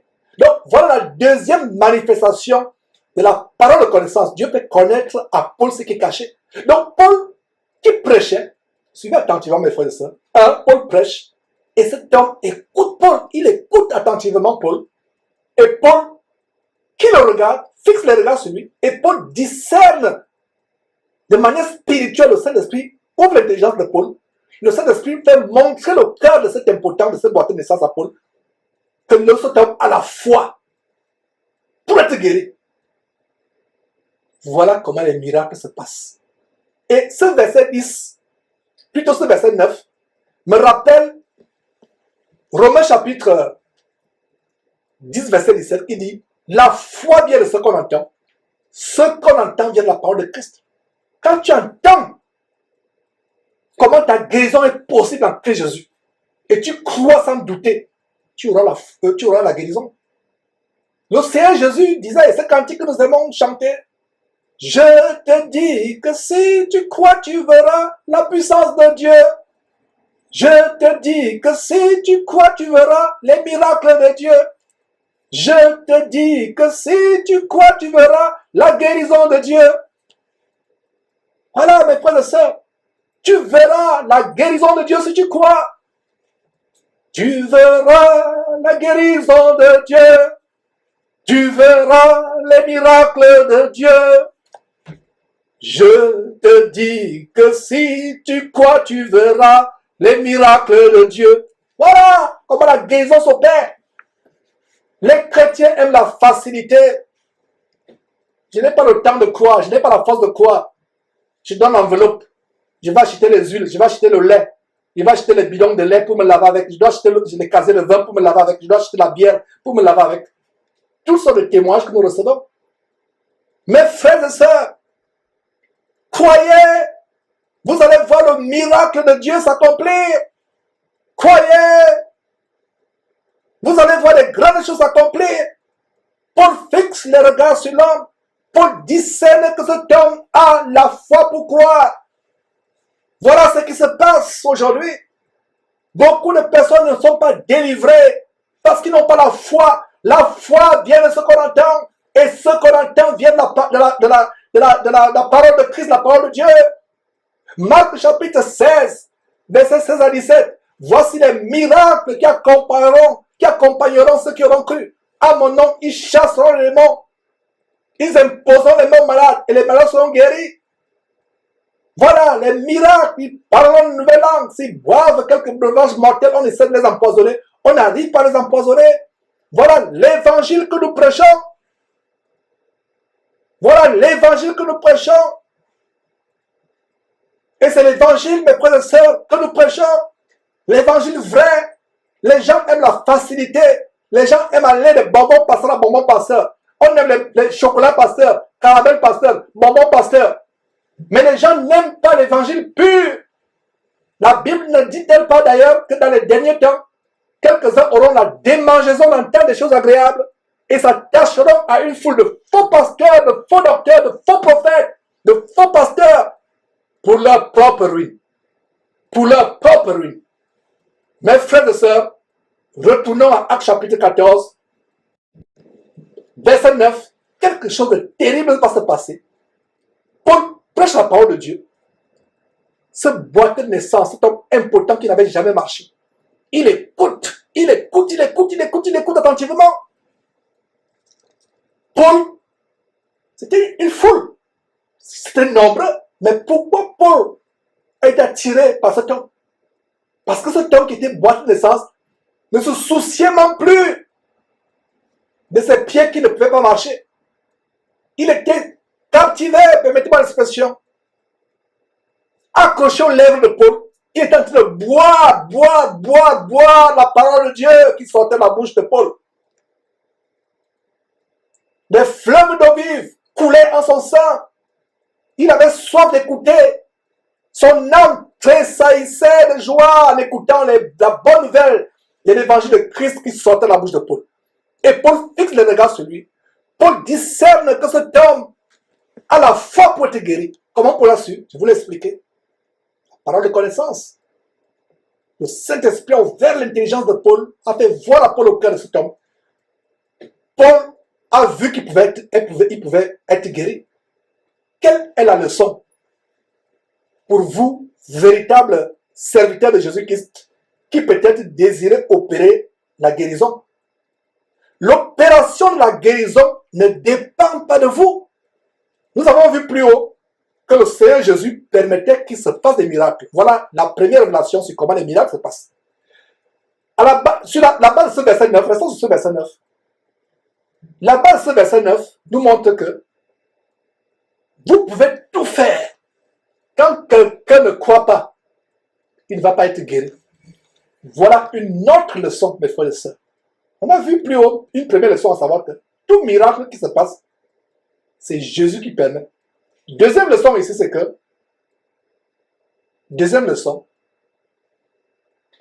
la personne qui reçoit la guérison ou la délivrance doit croire. Il y a des gens qui m'appellent. Je reçois plusieurs appels par jour, plusieurs messages par jour. Les gens me disent, Georges, s'il te plaît, prie pour moi, fais ceci. La première chose que je demande à ces gens, tu n'as pas besoin d'être guéri de ta maladie ou d'être délivré de ces démons qui te tourmentent. Demande à Dieu une seule chose, de te donner la foi, parce que mon frère, ma soeur, je discerne que tu n'as pas la foi. Tu vis dans le doute, dans la peur, dans les inquiétudes constantes et incessantes. Voilà. Voilà ce qui se passe pour que le miracle s'opère. Nous devons demander le feu vert à Dieu. Et quand Dieu donne le feu vert, nous qui prions pour la personne, nous avons la foi que la personne doit être guérie. Va être guérie. Et la personne aussi qui prie, pour qui nous prions, la personne pour qui nous prions, je répète, doit aussi avoir la foi. Donc il y a une rencontre de foi. La foi de la personne ou des personnes qui prient se rencontre avec la foi de la personne pour qui on prie. Ça produit l'explosion qui entraîne la guérison et la délivrance. Je réponds mes frères et sœurs, voici comment on opère la vraie guérison, le vrai miracle de Dieu. La personne qui reçoit la délivrance, ou qui veut recevoir la délivrance, ou qui veut recevoir la guérison, croit. Les personnes qui prient pour sa guérison, pour sa délivrance, croient aussi. Et les deux croyances se rencontrent. Il y a impact, explosion, ça produit le miracle. Voilà les principes bibliques. Vous ne pouvez pas vous écarter de cela. Prions Dieu que Dieu nous donne la foi. Même les disciples de Jésus-Christ, quand ils marchaient avec Jésus-Christ, à un moment, ils disaient, Seigneur, augmente la foi. Voilà l'exemple de miracle, l'exemple de délivrance de quelqu'un qui avait la foi. Et d'où est venue la foi? Je reviens encore. Notez ce verset. Romains chapitre 10, verset 17. La foi vient de ce qu'on entend. Il a fallu que cet homme entende, écoute. Et en écoutant, ça produisait une joie dans son cœur. Et Paul a eu les yeux ouverts par son esprit pour voir que cet homme avait la foi pour être guéri. Et qu'est-ce qui se passe? Verset 9 à nouveau. Le verset 9 peut faire l'objet de 2 heures, 3 heures, 4 heures, 10 heures d'enseignement. Mais j'espère que vous avez pris l'essentiel. Verset 9 à nouveau, il écoutait parler Paul. Et Paul, fixant les regards sur lui, et voyant qu'il avait la foi pour se guérir, verset 10, dit d'une voix forte, lève-toi, droit sur tes pieds. Et il se leva d'un bond et marcha, exactement comme l'homme boité de naissance. Dans Actes chapitre 3, qui s'asseyait à la porte du temple appelé la Belle, cet homme se leva et marcha.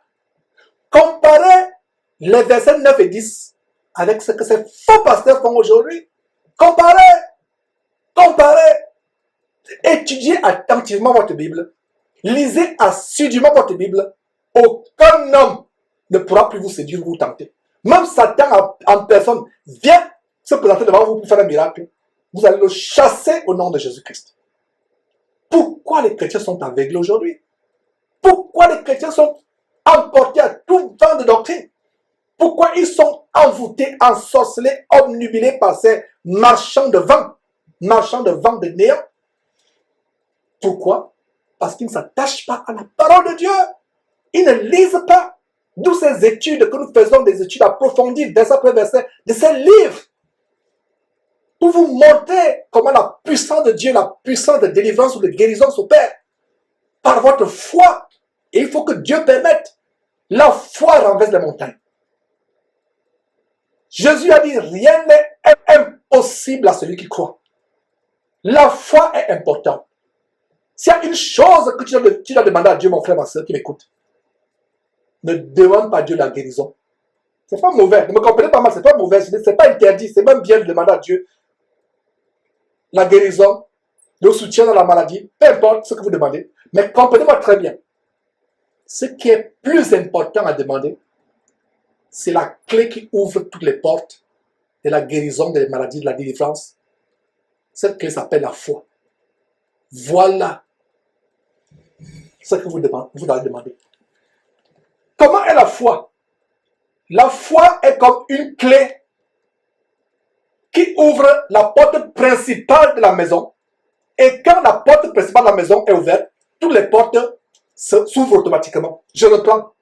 La foi, le Saint-Esprit met dans mon cœur de vous expliquer avec cette analogie par rapport à la clé. La foi est la clé qui ouvre la porte centrale de la maison. Quand vous avez ouvert cette porte centrale, toutes les autres portes, les pièces des chambres, les toilettes s'ouvrent automatiquement. Voici ce que font les chrétiens. Au lieu de demander cette porte, cette clé principale, qui va ouvrir non seulement la porte principale, mais faire déclencher, faire ouvrir les autres portes automatiquement, les chrétiens demandent des clés individuelles. La clé de la porte de la guérison, la clé de la porte de la délivrance, la clé de la porte des problèmes financiers, la clé de la porte... Non! Vous voulez plutôt les clés, vous vous focalisez, mes frères et sœurs, sur des clés, des sous-clés. Demandez la clé maîtresse qui est la foi. Demandez à Dieu de vous donner la foi que Jésus avait. Mes frères et sœurs, votre vie ne sera plus la même. Vous viendrez un jour me dire, Georges, je témoigne de comment ma vie a changé. J'étais malmené par les inquiétudes, par la peur, par la dépression, problème cardiaque. J'allais clinique après clinique. Je n'avais plus la paix. Je n'arrivais plus à trouver l'appétit, trouver le sommeil. Aujourd'hui, en écoutant ce que tu enseignes, je suis délivré. Je suis béni.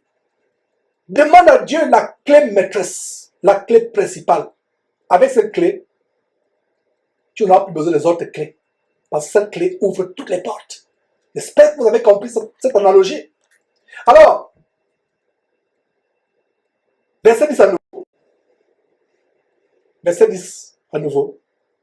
Pierre dit d'une voix forte, lève-toi, droit sur tes pieds. Et il se leva d'un bond et marcha. Quelque chose de terrible va se passer. Au lieu que les gens rendent gloire à Dieu,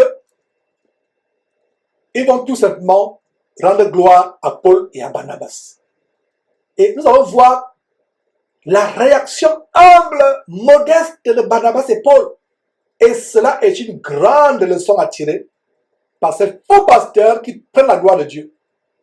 On a vu comment c'est une chose terrible de vouloir usurper la gloire de Dieu. Nous avons vu cela en Actes chapitre 12, comment Hérode est mort sur le champ parce qu'il avait voulu prendre la gloire de Dieu. Hérode a décapité Jean-Baptiste, il n'est pas mort. Hérode a fait tuer Jacques par l'épée, il n'est pas mort. Mais qu'est-ce qui fait tuer Hérode le jour où la foule, il harangue la foule publiquement, la foule commence à le prendre pour un dieu, on commence à le célébrer pour un dieu. C'est là où il meurt sur le champ. Conclusion, vouloir prendre la gloire de Dieu, vouloir arracher la gloire de Dieu, c'est plus grave qu'un meurtrier. Donc, beaucoup de faux pasteurs là dehors que vous suivez, qui disent c'est moi, j'ai guéri tel, j'ai fait ceci. Auto qui dit qu'il peut vous donner les enfants. Charles Passeau, Auto qui dit qu'il peut vous donner le travail, qui peut vous donner les enfants, qui peut vous donner ceci, cela, le visa. Il est plus meurtrier que les grands criminels qui ont tué des centaines de personnes qui se retrouvent en prison. Il est plus meurtrier que le chef d'ISIS, al-Baghdadi, que les services secrets américains ont tué il y a quelques jours. Il est plus meurtrier que Ben Laden. Plus meurtrier qu'Hitler. Hérode tue, décapite Jean-Baptiste, il ne meurt pas. Il tue Jacques par l'épée, il ne meurt pas. Mais le jour où il se prend pour Dieu, c'est là où il est frappé sur le champ. Conclusion, vouloir prendre la gloire de Dieu, de quelque manière que ce soit, vous êtes coupable de mort. Et si ces faux pasteurs Karambeli, Masolo Tunasi, Ivan Castagno et autres ne sont pas morts, JP Makanzou, Mapamzou ne sont pas morts, Alphonse Lokao ne sont pas morts, eux qui prennent la gloire de Dieu, vous les voyez marcher avec vantardise, le micro à la main, ils se vantent pour faire après avoir fait des miracles d'ailleurs, qui sont des miracles mensongers, des mises en scène, ils se vantent. S'ils ne sont pas frappés sur le champ, c'est parce que la grâce de Dieu, la patience de Dieu est sur eux. Alors, regardez ce qui se passe, ce grand miracle. L'homme boiteux de l'essence se met à marcher. Et ce qui se passe aujourd'hui, la Bible dit qu'il n'y a rien sous le soleil.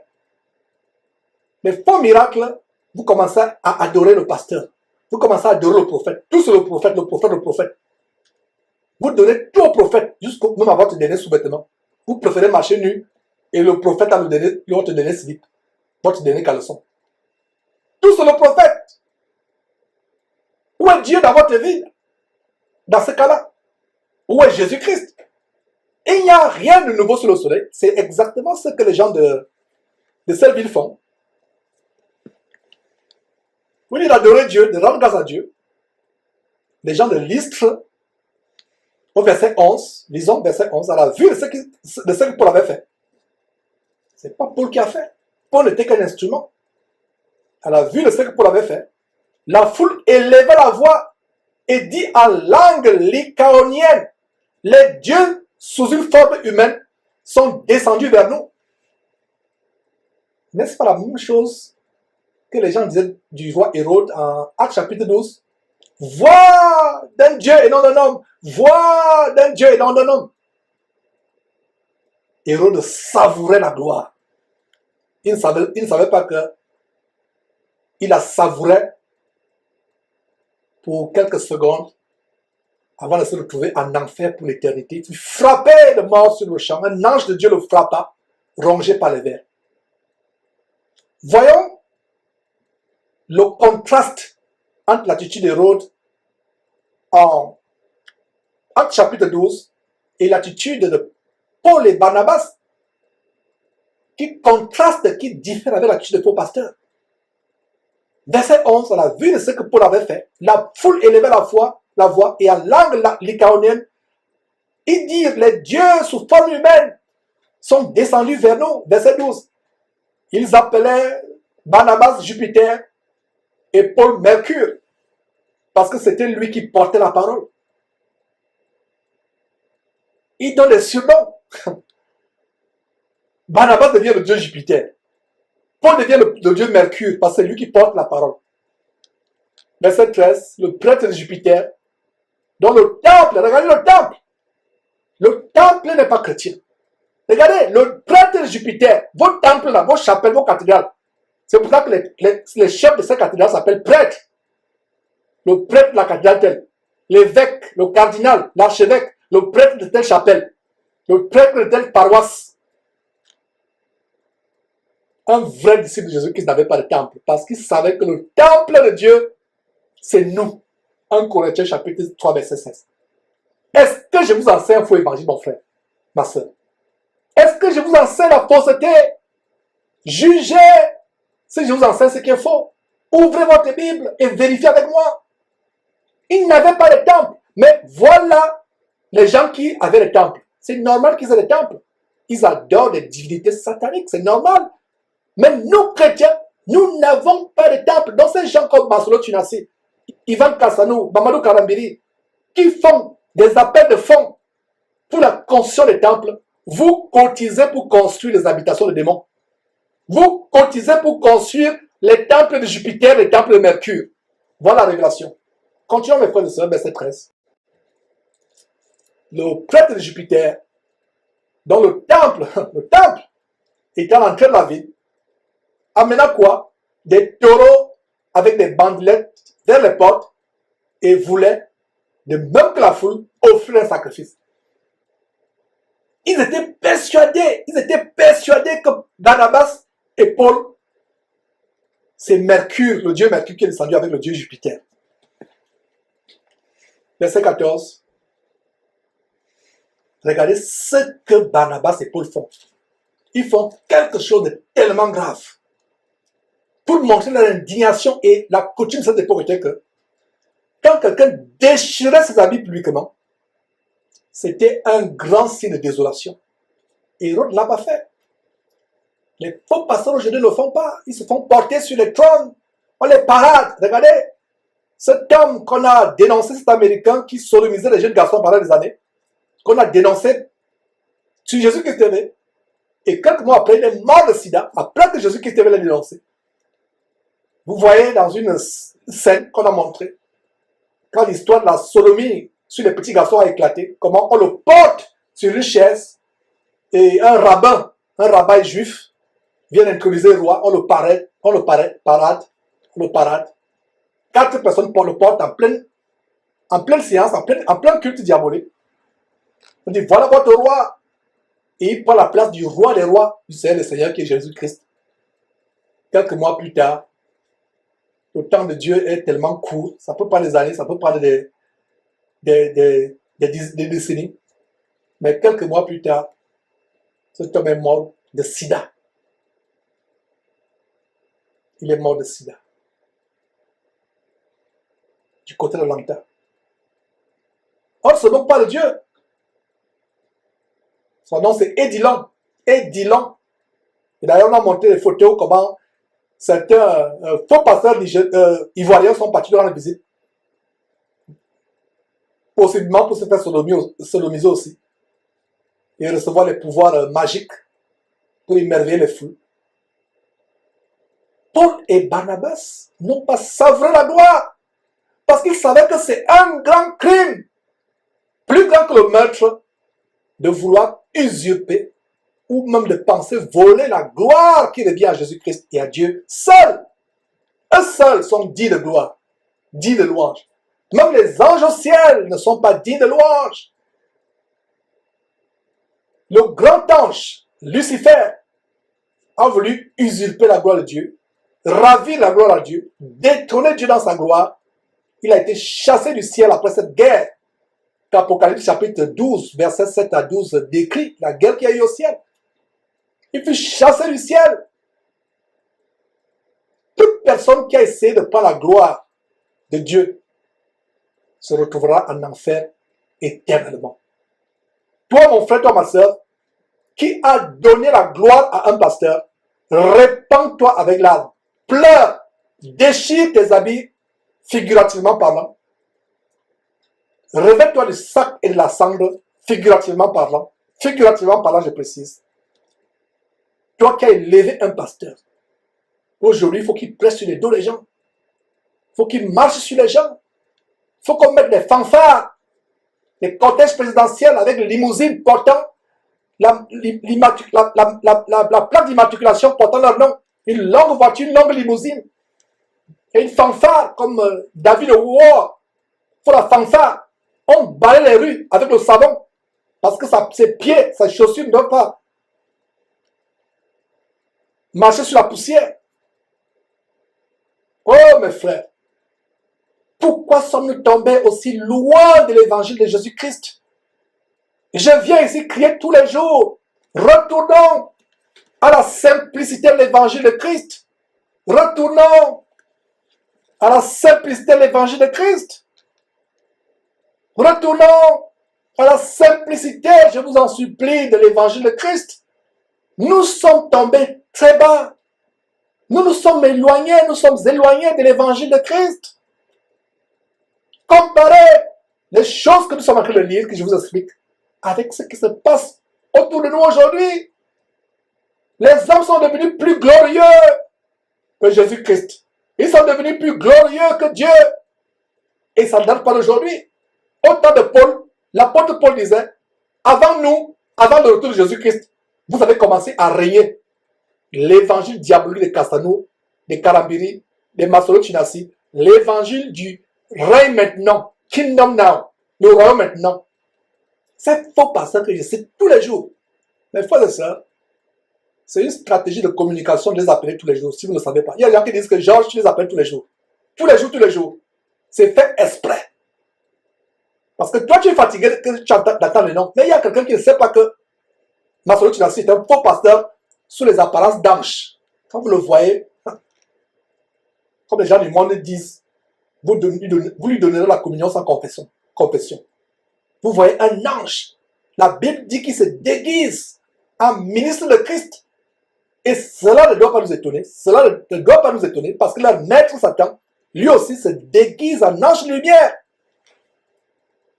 Comparez, mes frères et sœurs. Comparez.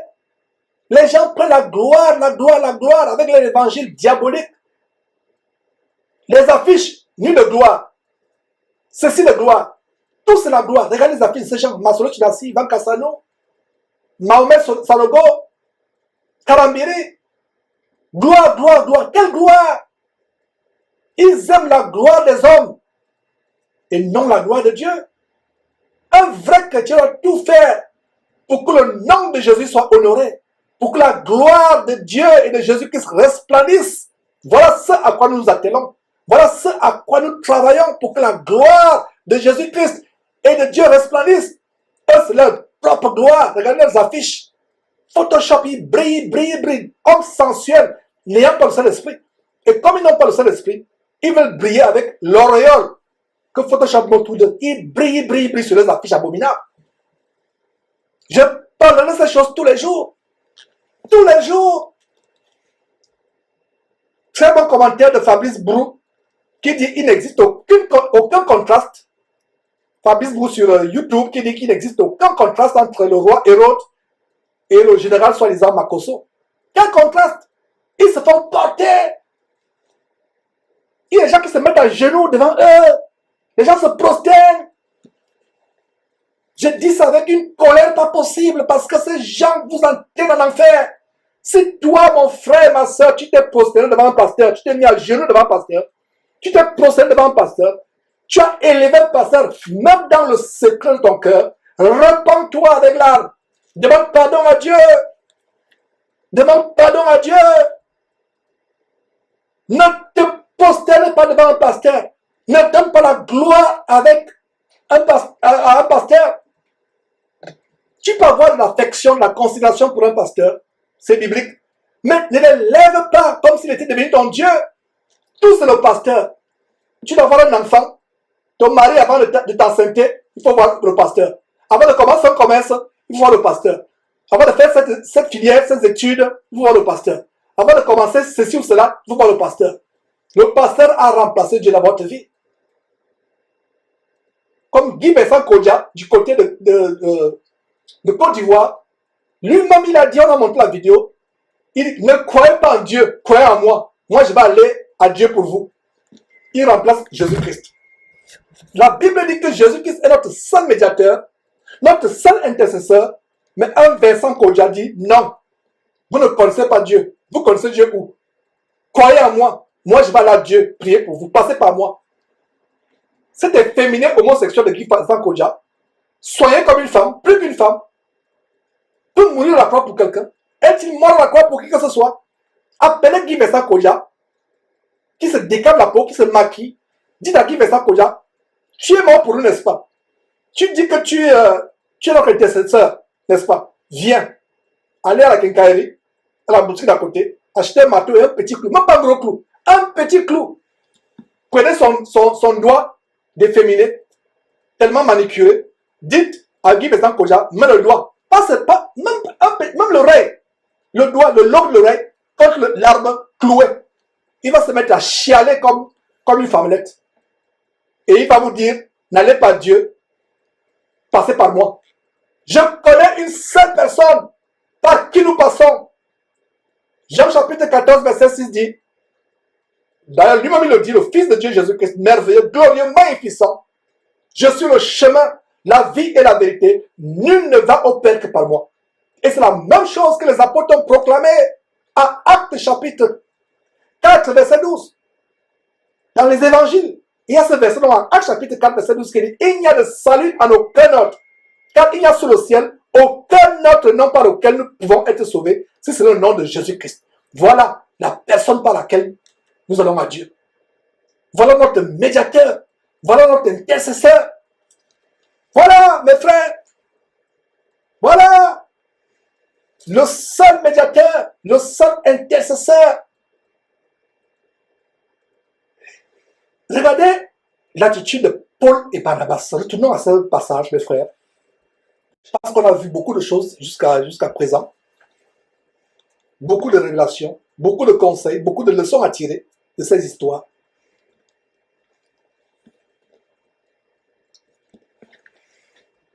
Verset 14. Les apôtres Barnabas et Paul, ayant appris cela, déchirèrent leurs vêtements et se précipitèrent au milieu de la foule. Ils coururent dans la foule, ayant déchiré les vêtements. Verset 15, en s'écriant, oh homme, pourquoi agissez-vous de la sorte? Nous aussi, nous sommes des hommes de la même nature que vous. Et vous apportant une bonne nouvelle, nous vous exhortons à renoncer à ces choses abominables que vous êtes en train de faire, à ces choses vaines. Adorez Mercure, adorez Jupiter, détournez-vous, renoncez à ces choses vaines et tournez-vous vers le Dieu vivant qui a fait le ciel, la terre, la mer et tout ce qui s'y trouve. Jupiter n'a pas fait le ciel, la terre, le ciel, la mer, l'univers. Mercure n'a pas créé l'univers. C'est Dieu, le Père de Jésus-Christ. Verset 16. Ce Dieu, dans les âges passés, a laissé toutes les nations suivre leur propre voie. Donc chaque nation suivait sa propre voie. Verset 17. Quoiqu'il n'ait cessé de rendre témoignage de ce qu'il est, en faisant du bien, en vous dispensant du ciel les pluies et les saisons fertiles, en vous donnant la nourriture avec abondance et en remplissant vos cœurs de joie. Regardez, la Bible ne dit-elle pas que Dieu fait pleuvoir, même sur les méchants, sur les bons et sur les méchants. Regardez un pays, soi-disant prospère comme les États-Unis. Ce sont les méchants, les sodomites homosexuels, les lesbiennes qui ont un plus grand pouvoir d'achat. Les gens méchants sont des milliardaires en dollars. Vous pensez que c'est quoi? Dieu vous fait jouir de la graisse, du miel de cette terre pendant un temps. C'est un aspect de sa bonté. Mais après la mort, la Bible dit après la mort vient le jugement. C'est pendant que vous êtes vivant que vous pouvez vous repentir. Donc, Dieu fait pleuvoir le ciel, du ciel, il fait pleuvoir du ciel la pluie, l'abondance, la nourriture, les saisons fertiles. C'est pour un temps.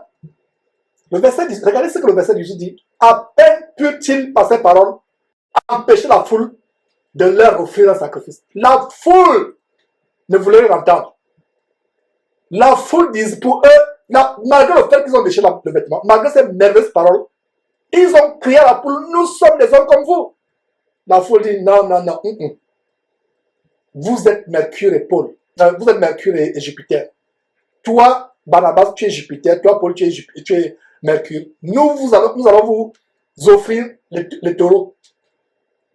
Donc, le taureau. Verset 18. À peine put-il par ses paroles empêcher la foule de leur offrir un sacrifice. Verset 19. Alors, survint d'Antioche et d'Icône des Juifs qui gagnaient la foule. Toujours les Juifs. Qui vont les poursuivre. Regardez, ils sont partis d'Icône. On a vu comment, au verset 1, ils étaient à Icône. Ils sortent d'Icône, ils arrivent à Lystre. Ils font un grand miracle qui émerveille toute la ville. Presque. Ces gens qui sont restés à Icône les poursuivent.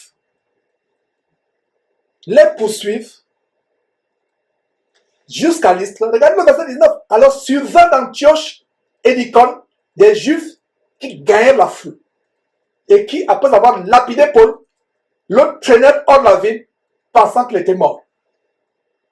Et les Juifs lapidaient d'une certaine manière. La lapidation, ça veut dire que on écrasait votre corps, on brisait votre corps, avec des pierres ou des barres de fer ou des barres de bois. C'est ça la lapidation. Je donne la précision de manière graphique pour que vous compreniez le miracle de Dieu.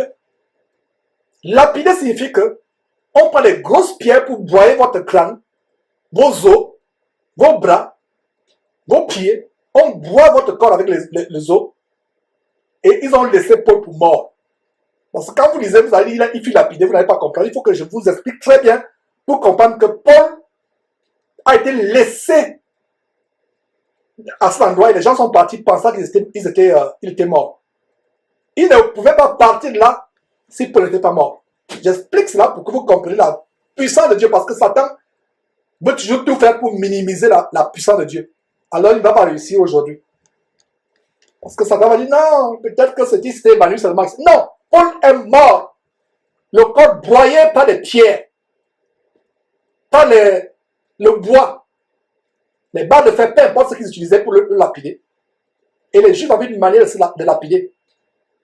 Soit ils vous enterraient, ils creusaient la terre, ils vous enterraient jusqu'à la poitrine, les mains dans le sol, les pieds dans le sol. Il n'y a que votre buste et votre tête dont vous ne pouvez pas vous défendre. Soit ils vous attachaient à 4 pieds. Ils plantent 4 gros pieds dans le sol. Ils vous écartèlent. Un bras à un pied. Le deuxième bras à notre pied. Un pied à un pied. Donc vous êtes écartelés, vous ne pouvez pas bouger. Ils vous lapident. Voilà comment ça s'est passé. Personne ne pouvait tenir pierre parce que si vous le tenez, la pierre qu'on lance peut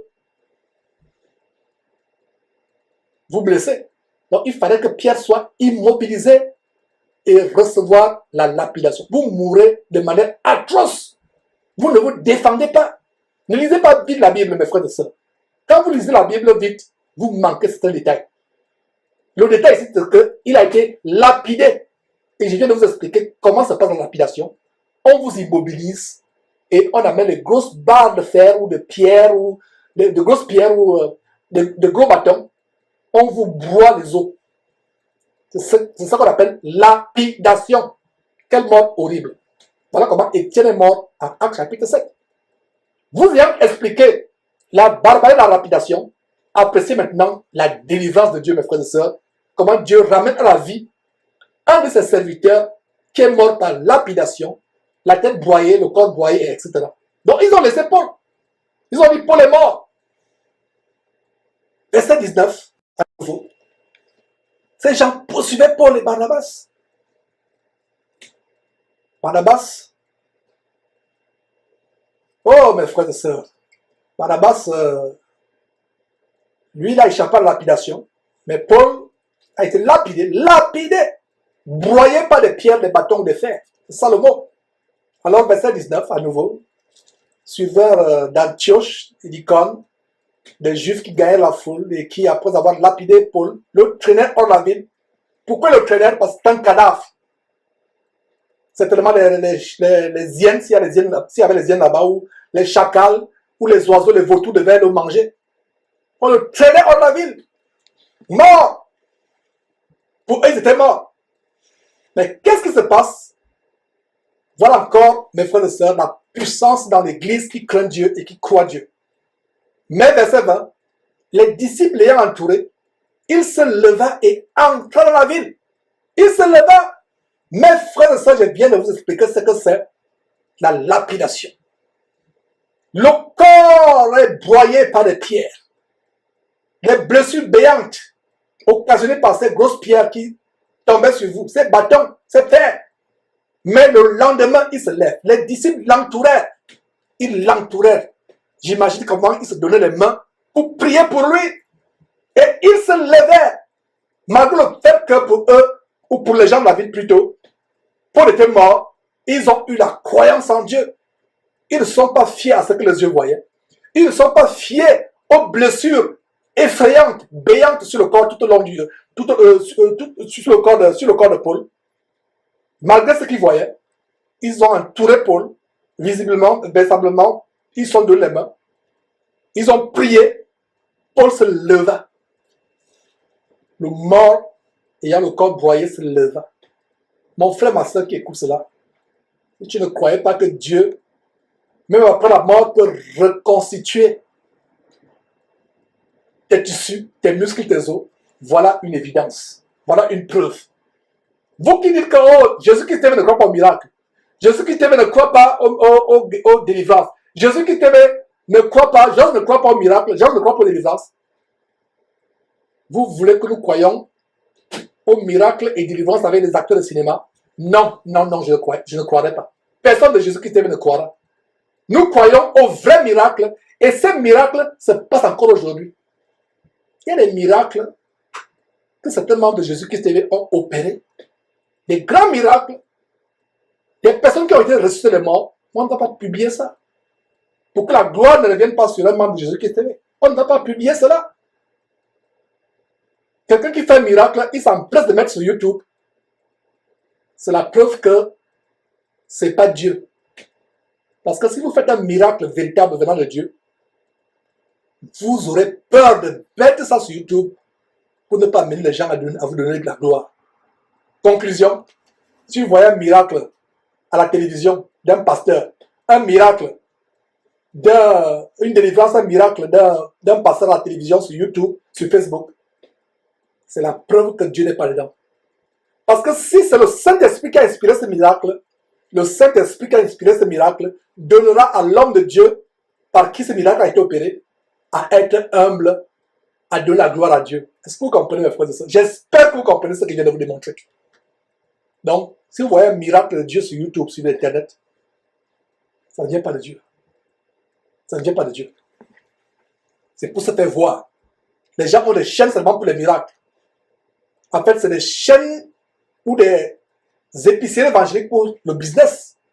C'est leur fonds de commerce. Suivez mon regard. J.P. Makanzou en est une très grande illustration. Chaîne de miracles, miracle après miracle, miracle après miracle, des miracles mensongers. Donc, regardez mes frères comment le miracle de Dieu se passe. Paul se lève de ressusciter. Dans la Bible, beaucoup de gens pensent seulement à la résurrection de Lazare ou à la résurrection de Dorcas. Les gens ne pensent pas à la résurrection de Paul. J'entends rarement les chrétiens parler de la résurrection de Paul. Les gens parlent plutôt Lazare a été ressuscité. Paul aussi a été ressuscité.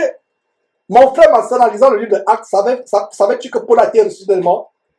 Paul a été ressuscité des morts, il a été ressuscité et une mort atroce. Il n'est pas mort de maladie. Parce que quand il meurt de maladie, quelqu'un peut dire peut-être qu'il est dans le coma. Mais Paul a été broyé par les pieds. Broyé. Et il se lève. Il entre avec eux dans la ville. Le lendemain, il continue le travail. Il se rend à Derbe avec Barnabas. Il partit pour Derbe avec Barnabas, verset 21. Et quand ils ont évangélisé, mes frères et sœurs, le verset 21 me donne un grand détail dans le ministère de Paul.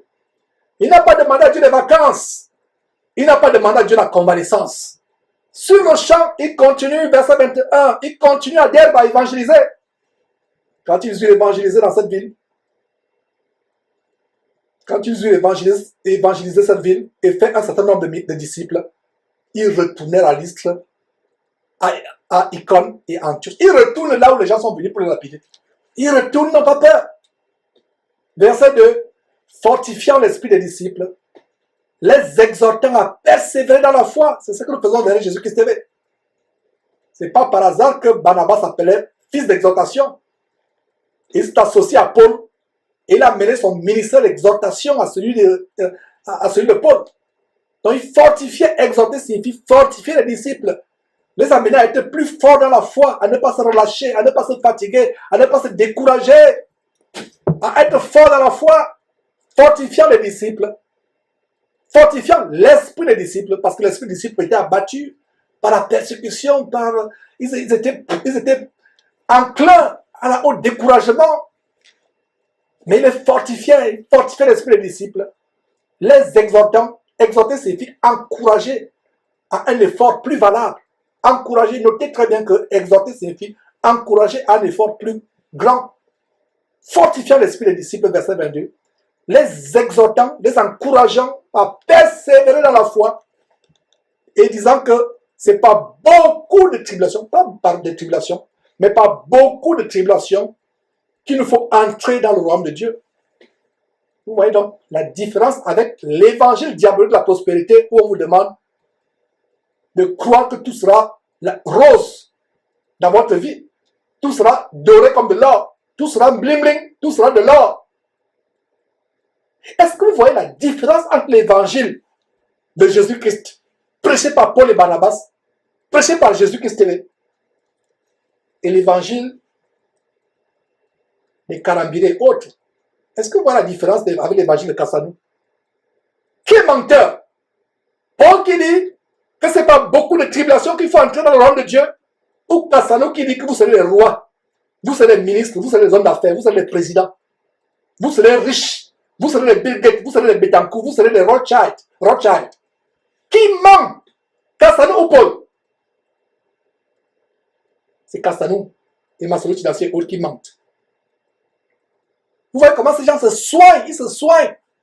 Nous, véritables chrétiens, nous devons nous préparer à la tribulation. Mes frères et sœurs, peut-être les moments viendront où, moi, votre frère Georges, je ne pourrai même plus avoir l'autorisation de m'asseoir en face de vous pour prêcher la parole de Dieu.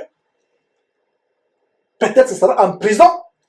Et même en étant en prison, nous n'allons pas nous taire. On voit comment Paul est persécuté. Il est mort. On le laisse pour mort. Dieu le ressuscite. Le lendemain, il sera à Éden pour continuer à prêcher. Et comment on les fortifie? Les choses que Paul et Barnabas disaient il y a plus de 2000 ans, c'est la même chose qu'il dit aujourd'hui, que frères, ne vous découragez pas. Persévérons. Les temps difficiles arrivent. Nous aurons beaucoup de tribulations. Beaucoup parmi nous vont mourir. Regardez ce qui se passe au Nigeria. Les gens, parce qu'ils professent leur foi chrétienne, ils sont brûlés, découpés par les machettes. Vous qui êtes aux États-Unis, vous qui êtes en France, vous pensez que vous êtes dans l'abri? C'est pour un peu de temps, cette accalmie. Cette accalmie est pour un peu de temps. Nous qui sommes dans les pays soi-disant développés, comme les États-Unis, le Canada, l'Europe, ne dormez pas dans votre cocon. Beaucoup parmi vous qui me suivez actuellement vont se décourager. Vont me mentir, vont dire que non, on n'était pas chrétien. On allait tout simplement sur Jésus qui était pour peut-être voir ce que ce fou est en train de dire.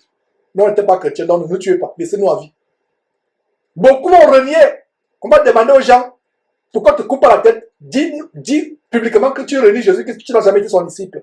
Beaucoup, même parmi vous qui me suivez, préparons-nous au temps difficile. Nous ne savons pas comment ça va venir, mais une chose est certaine, les temps difficiles arrivent. Nous allons vivre de grandes tribulations. De grandes tribulations. De plus en plus, il est interdit de dire que l'homosexualité est une abomination. Vous dites cela, vous vous retrouvez en prison. Vous payez de grosses sommes d'amende qui se lèvent à des millions de francs CFA ou des milliers, et même des centaines de milliers d'euros ou de dollars. Préparons-nous à la tribulation, mes frères et sœurs. Verset 22. Fortifiant l'esprit des disciples, les exhortant à persévérer dans la foi, et disant que ce n'est pas beaucoup de tribulations qu'il nous faut entrer dans le royaume de Dieu. Ils firent nommer des anciens dans chaque ville, dans chaque église. Ils firent nommer des anciens. Il n'est pas dit qu'il fut nommé un pasteur. Est-ce que vous voyez comment l'église fonctionne? Ils furent nommés les anciens dans chaque église, dans chaque communauté chrétienne. Il n'est pas dit dans chaque temple. Dans chaque église, l'église, comme vous allez lire les 3 premiers chapitres du livre Apocalypse, vous allez savoir que l'église, c'était les croyants d'une ville. Donc dans chaque ville, il y avait des anciens. Et après avoir prié et jeûné, regarde la pratique qu'ils avaient, une pratique de prière et de jeûner, ils les recommandèrent au Seigneur en qui ils avaient cru. Verset 24, traversant ensuite la Pisidie, ils vinrent en Pamphylie, verset 25, annoncèrent la parole à Perge et descendirent à Thalie. Regardez, toutes les villes qu'ils traversaient, ils faisaient les disciples. Ils annonçaient la bonne nouvelle, convertissant les foules à Christ Jésus. Verset 26, de là, ils s'embarquèrent pour Antioche, d'où ils avaient été recommandés à la grâce de Dieu pour l'œuvre qu'il venait d'accomplir. Pour l'œuvre qu'il venait d'accomplir. Verset 27. Après leur arrivée, il convoquait l'église. Voilà, l'église n'est pas un bâtiment. Comment allez-vous convoquer un temple? Comment allez-vous convoquer une chapelle, une paroisse, une cathédrale? Voilà encore la preuve que l'église n'est pas un bâtiment. Mes frères et sœurs, quelle révélation de savoir que l'église, c'est les saints, les élus de Dieu, les croyants, vous et moi, nous sommes l'église.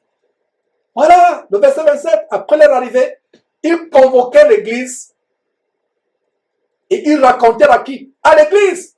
Pas au bâtiment, pas au temple, pas au morceau de pierre, pas au morceau de briques, de verre, de glace. Il convoquait l'église et racontait tout ce que Dieu avait fait avec eux et comment il avait ouvert aux nations la porte de la foi. Verset 28. Et il demeura assez longtemps avec les disciples. Il demeura assez longtemps avec les disciples. Voilà des grandes choses que nous avons vues dans ce chapitre 14, que le Saint-Esprit complète ce qui manque.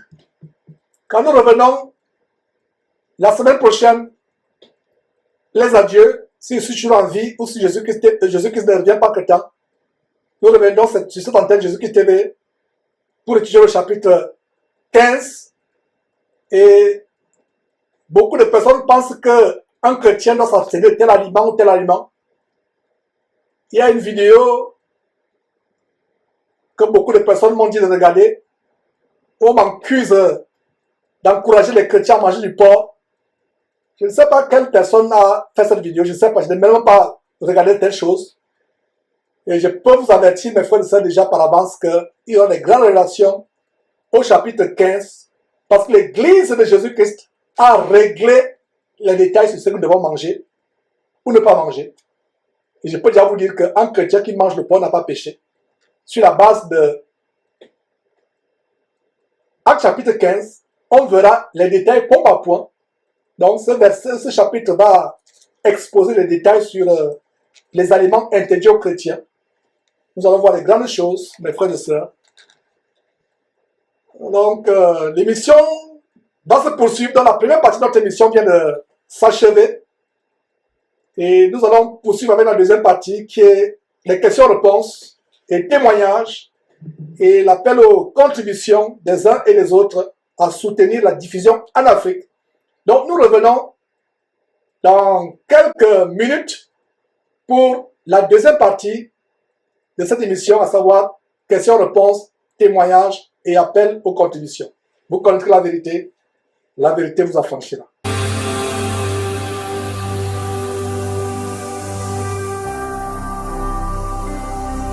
Jésus-Christ TV, vous connaîtrez la vérité et la vérité vous affranchira.